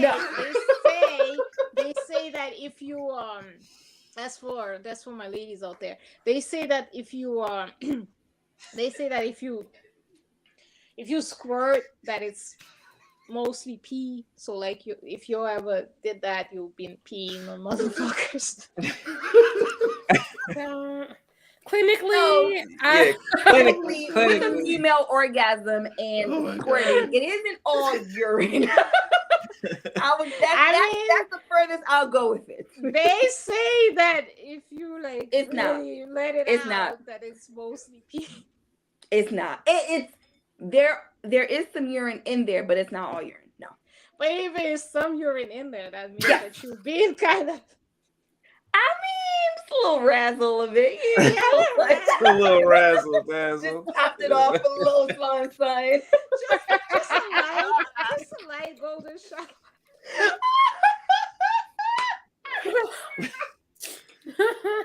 I have not partaken in the squirting, so I don't know anything about this. But I think men can do that too. I don't know. Squirt? I don't know. Can they? No. So men can ejaculate. They can have an orgasm without ejaculating. That's also a thing. But or just ejaculation. Yeah. Sorry guys. Just kind of answering for y'all. Shit. I was gonna say I'm missing out because I can't do that.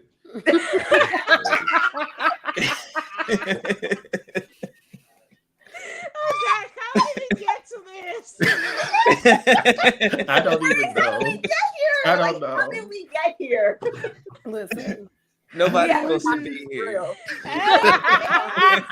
We are out of pocket, and we need to do this once a month. I'm just saying. Quickly. That's all I gotta say. This fucking escalated. Oh shit, my mic died, guys. Sorry if it's gonna be kind of hard to hear me from now on because my mic literally died on me just now. Oh no! Yeah, Oh, no, it's I'm fine. out of charge. We're down to our number ones anyway. So number ones. All right. So I'm gonna start it off with a found footage film that I had recently saw. I watched the first one and I was like, oh, this is interesting. Then I saw the second one, which is Creep 2. Creep 2, and the main antagonist, he's back and doing things and doing them well, and he as well as he can anyway. I'm sorry, I haven't seen it, so what does that mean? That franchise is wild. You need to do a double feature right now. He's isn't he like an aspiring serial killer or some shit? Oh, he's not an aspiring. No, he's not aspiring. He is. He's got a tape full of VHS. He's got a closet full of VHS tapes. Wait, what? Yeah. The girl in the second one is an aspiring killer, though. But she wants her to Netflix Bianca Creep 1 and 2. That's a double, you. and they're each like 70 minutes long, so it wouldn't take you quick. Yeah. Okay, Netflix, thank you. Yeah, but the second one, there's a scene where, because in the first one, he uses like manipulative mind tricks and mind games to lower his victims, put their like guard down and stuff like that. So on the second one, he had to try something new. So he has this girl. She loves. She's just. I guess she's like a podcaster or like a vlogger. She's a content creator, and she's just looking for something new. So she goes to his house, and she's like, "All right, this is kind of weird. This guy's weird." And then he just walks out of the. He comes down the steps, and he's completely naked, And I was just like, "What?" But I also got it. I got why he did it. I'm like, you're a fucking genius, but like in a fucked up way, because I'm like, yo, this is totally like mind fuck manipulation, and you're toying with this girl, but she's eating it up. Yeah. That character's out of pocket in both movies. Both movies. It comes out, he's out of pocket. They go off, he's out of pocket. He's like, I'll see you next time, I'll still be out of pocket. The mask that he wears is out of pocket. Listen. Remember the mask in the first one, the wolf mask or whatever that shit is? And the way he jumps out with that on too, like out of the blue sky.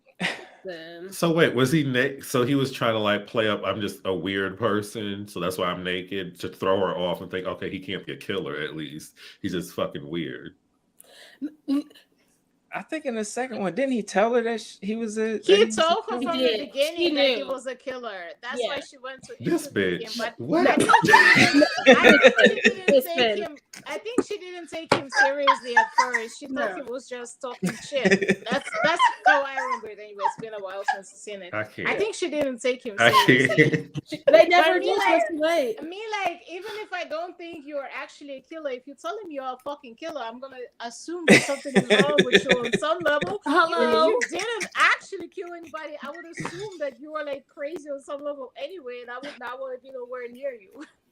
Listen, especially alone in a cabin, right? Thank you. Wow. But she was bored. Like, she was one of those vloggers that would go around and interview like people on the fringe of society, like the men who like to be rocked to sleep, and baby bassinets and all this shit. Yeah. And then she was all like, "Can you teach me the craft, like how to do it?" Like, I mean, yeah. Wow. Crazy. It's a while. The first Creep 1 and 2 is definitely worth checking out. They need to make a Creep 3, to be honest. I think they were supposed to make a third one, but I don't know whatever happened with that. I put on my list though. I mean, that is on Netflix. You cannot go wrong. Oh yeah, you can't go wrong with that. I'm gonna watch it tonight. All right, so what's number one on your list, Bianca?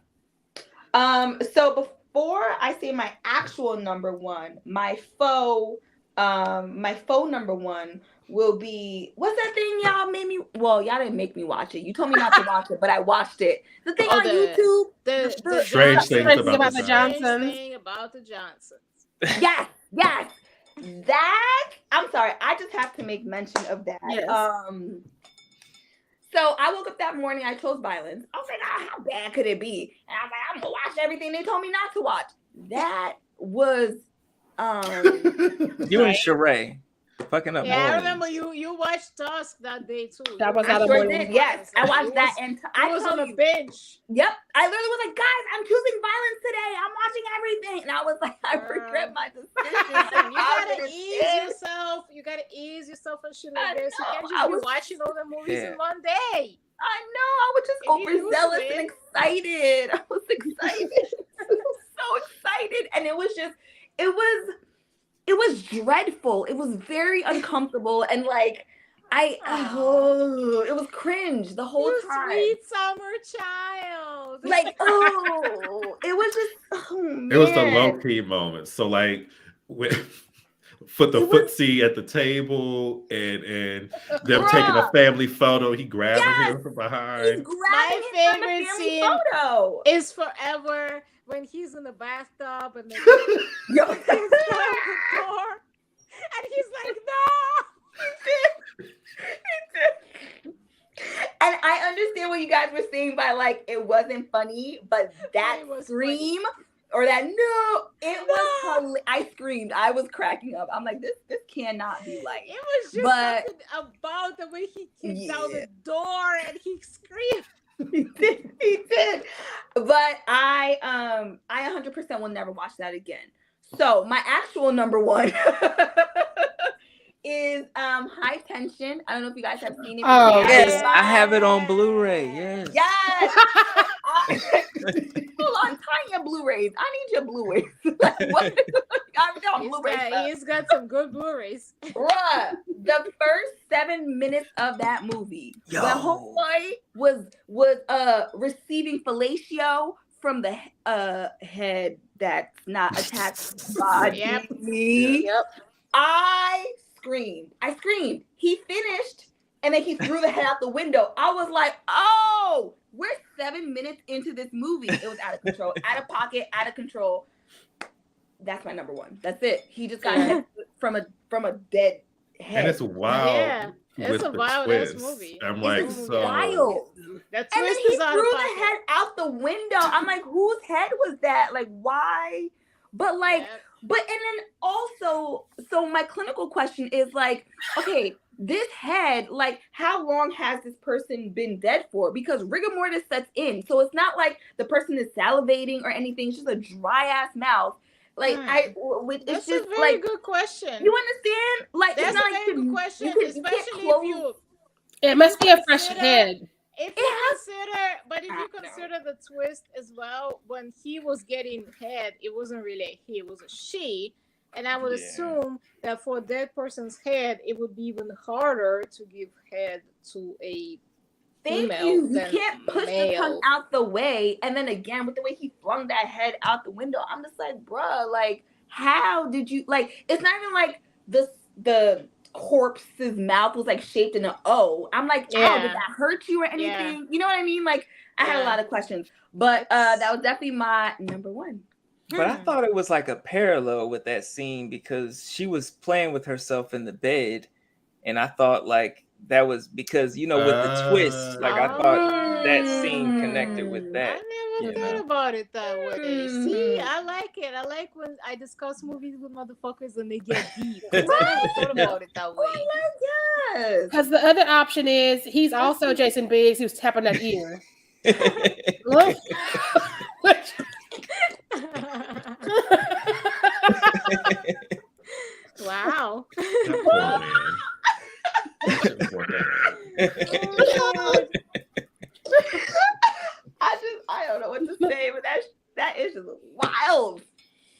Yes, High Damn. Tension was a wild Yeah, that time. Like movie- it's that one of my movie's favorite. That movie's crazy. out of control. That It movie stresses me out.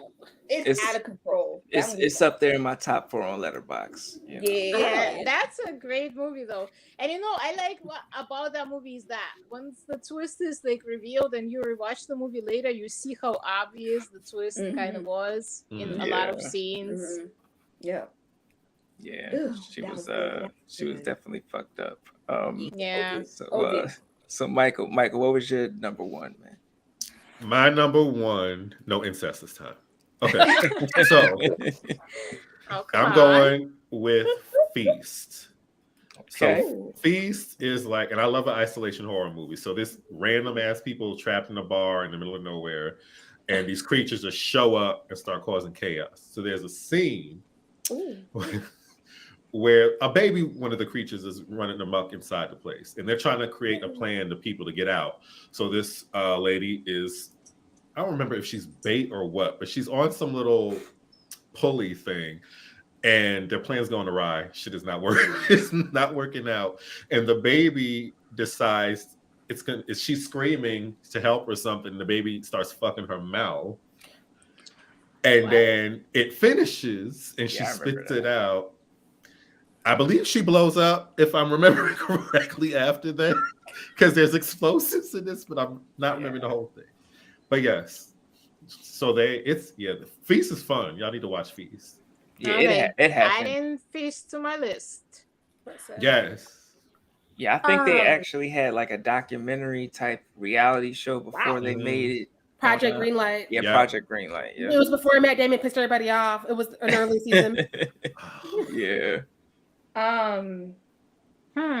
It's fun. Wow. Nobody's safe.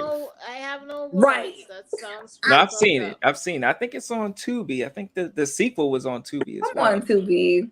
I need to add that to my list. I told you on Tubi fucking relentless. It's ruthless. But actually, though. Jesus. Wow. I'm sorry. You said the baby started effing the mouth? No, that's what I heard. I thought maybe I heard that. I believe it's called face fucking, if we want to be technical. No, but Nina says she needs church after this. Amen, amen, and amen again. We need to call the whole congregation to the front because what's going on tonight?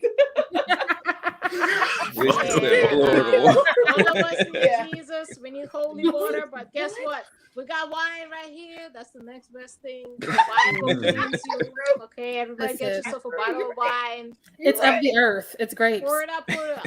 Okay, it is great. It will cleanse you. Wait, wow. But how old is this baby? It was born, I would say, a few minutes before in the movie. So it all takes place in one night.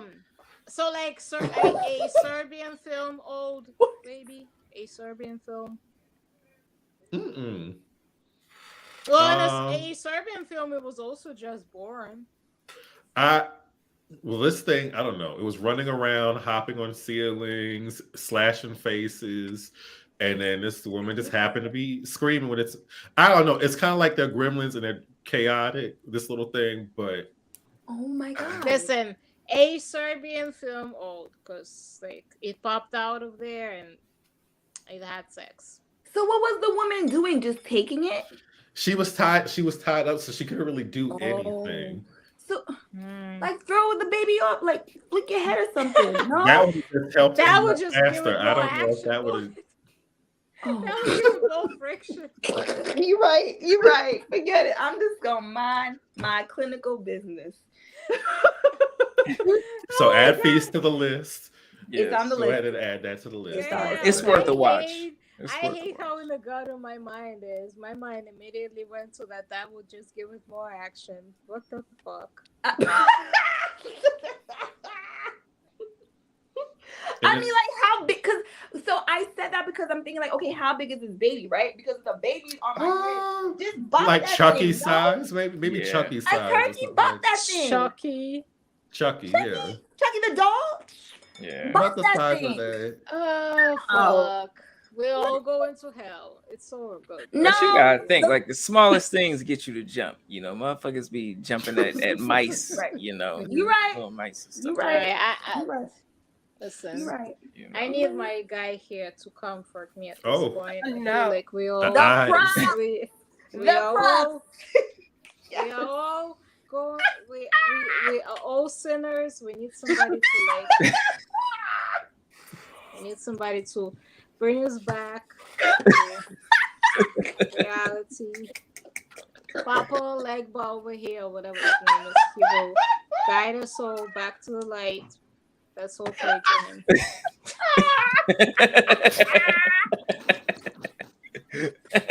I'm just saying. I heard Papa Legba. The Lord knows my heart.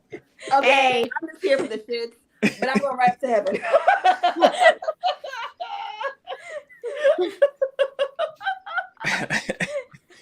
All right, Sharai, what's your number one? There's a movie called Watcher on Shudder. Yes. And it's Micah Monroe, who we know from like It Follows. It Follows. Right? She's moved to this country because her husband has a job, but her husband's not shit because it's a horror movie. And she picks up a stalker and nobody believes her because she's an American and she don't know anything. She's a woman. And so the stalker keep getting bold because he's getting away with shit. Like the authorities are all like, you need to apologize to him for stalking you. And she's like, fuck you. But like as we're like speeding towards whatever's gonna happen between them because nobody believes her, so he keeps getting bolder and bolder. She gets onto a train at night and the train stops and she turns around and he's there on the train with her. And he got her best friend's head and her best friend in this country's head in a bag, talking shit to her. Oh, wait, talking shit to the head or the talking shit to her because she's like, and she's looking at him and she's looking at the bag where you know it's a head in the bag and you know the friend's missing, and he's like, yeah, when you waved at me through your window, I thought you saw me, and she's like, I did not see you. Wait. Wow. He basically blames her for stalking her. Wow. He had her friend's head in the bag, and her friend was also her neighbor. So, like, when she heard her friend get murdered, and she's like, where's my friend at? He been rubbing her head in the bag, waiting for the time to talk to her about it. No. Wow. This is on Shudder, The Watcher. Yep. Yeah, I have to check that out. Listen, Yeah. I added it to Shudder. Like, okay, I gotta rewatch that. I've seen it before, but I gotta rewatch it because Mika Monroe rolled out with 2 movies that were chaos last year. The other one was Significant Other, and it's not what we thought it was gonna be. She on Paramount Plus. Wait, which was the other movie? Significant Other. They sold it wrong. So you see this couple in the woods, and you're like, we've seen this movie. We have not seen this movie. We have not seen this movie. No. I'm like, I've seen the advertisement, but I was like, people in the woods, like, what the fuck is going on? Yeah, I know she was in a lot of horror movies, but I've never seen those. No, she got a short on Alter Tapes too. That's real good. But like Significant Other, I was gonna sleep on because I'm like, I've seen people go into the woods. I don't care. And then like Alma from Fifth Street and Joe from Horror Queers like, no, you should watch this. And I was like, whatever. And I hit play. I was like, are you serious? Like this is really happening? I was really doing this? Okay. What? Significant Other added to my list. Add it to my list. The Watcher and Significant Other are on my list. Yes. Yeah. All right. Now, CurlyGirl, you're gonna close us out with your number one. Oh man. I'm gonna go with, okay, don't kill me. I'm gonna go with an actually non-horror movie, but I'm gonna add it to the list because the idea of it in itself kind of horrifies me. There is this movie called The Farming. The whole movie is out of fucking pocket. It's about this like black guy that's from Nigeria. He gets adopted by a white British family. And you know what I'm talking about. Okay. Mm-hmm. He has a lot of self-hate because of how he grew up. He dealt with a lot of racism. So he eventually starts running with a gang of skinheads that basically take him in, and they kind of treat him like a pet of some sort or some shit. And yeah, and the fucked up part is that it's based on a true story that actually fucking happened. Like, yeah. And like I said, it's not a horror movie, but it's fucking like, no, that's horror. Horrifying. Yeah. Like it's like real life horror. Not like horror, but like real life horror. That sounds worse than Tusk. Right. Honestly, it's fucked up. It's very fucked up. The way he is when he's running with those guys, like the amount of self-hate that he has, it's fucking terrifying. And they feel off on it. They treat him like a pet. They shave off his hair. They dress him like them, in like skinhead clothes or whatever. And it's fucked up. It's really fucked up. Yep. A black skinhead. Like what? No. And it's based on a true story. Like the person that it actually happened to, I think he helped them make the movie. Isn't he an actor? No, like the person that plays him in the movie is an actor, but the person that is based on, I don't think he's an actor. Like the actual person that is based on. For some reason, I thought it was the guy from Oz. I don't know. No, like the guy that actually plays him in the movie. That's not the actual person. But the actual person, I think he was very involved in making the movie. He helped them with the script and everything. He's not like that anymore. Luckily, he got rehabilitated or whatever. But he got jumped. Somebody got him. No, he really did get jumped in the movie because them skinheads literally had him fighting. There was some rival skinhead gang or something that they had him fighting. They picked out the person from the skinhead gang and they picked him to fight that person, to represent them. And when he got his ass beat, they all just ran off and left him. And I guess that's when he realized they really don't give a fuck about him. What? A couple hits to the face or change a couple outlooks. I'm just saying. Right. What? Yeah. Wow. I was watching that shit. That shit fucked me up. That shit was crazy. Wow. Wow. Damn. You went. Yeah. Wow. We're a little deep. We're a little deep and dark on the last one. No, you gotta go deep sometimes. Oh yeah. You got to. Well, that concludes the top 7 list of our most out-of-pocket horror moments. That was part 2. It was fun. I didn't think this one was going to last this long either, but now you know better. You're right. I'm come on. I was like, Bobby ain't here, so it's probably going to be, cut down a little shorter. You get out of pocket, you're going to stay out of pocket. Right. We do miss you though, Bobby, but we out of pocket.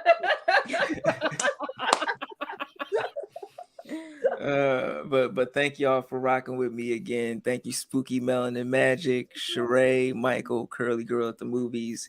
You guys are all awesome. And I hope we get to do this again. A part 3 or a Tubi. Something Tubi original. Tubi watch party. Yeah, Tubi watch party. There you go. And like I said, I picked the fucking movie. Oh man! Make sure we're off the next day. That's all I'm saying. I'm good. Do what you gotta do. You take off the next day, but I picked the movie. But yes, thank you to everybody in the comments as well. Thank you, Nina, Terrence, Jaleesa, Bobby for stopping by. Thank you for everybody who stopped by tonight, rocking with us. It was definitely a dope conversation. Michelle, Vanessa, thank you all. Germs up in the building earlier. Thank you all. But this concludes another episode of Evol Live. Make sure you follow everybody here. All the links are in the description. Everybody's awesome in here.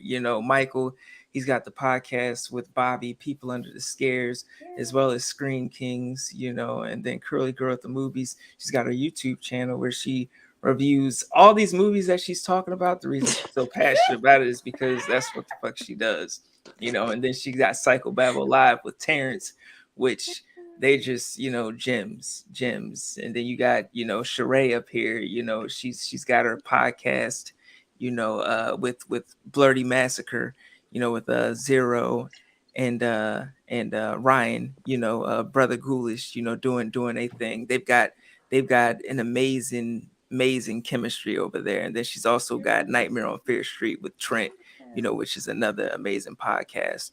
She's also got numerous amounts of other projects going on, as well as congratulations on you elevating in the dread, up in Dread Central. Thank you. Yes. And also we got Spooky Melanin Magic over here, paranormal investigator, and I can't say it enough. She's just about the spooky lifestyle. She's got the itineraries and she's got a lot of stuff coming up. Like, I think she's really going to take over for the 2023. I cannot wait to see all the amazing things that you have coming. So but thank you guys all for stopping by. Thank you all for stopping. Happy 1 year. Yes. Thank you. Thank you. Congratulations to you. Thank you. It's been a journey. It's been a lot of love. Like, I received a lot of love from the community. So, I'm very, very appreciative, very grateful, So more of these discussions for the new year, definitely can't wait. But that's a wrap, folks. Thank you for joining in. Peace, love, and horror. And we're out.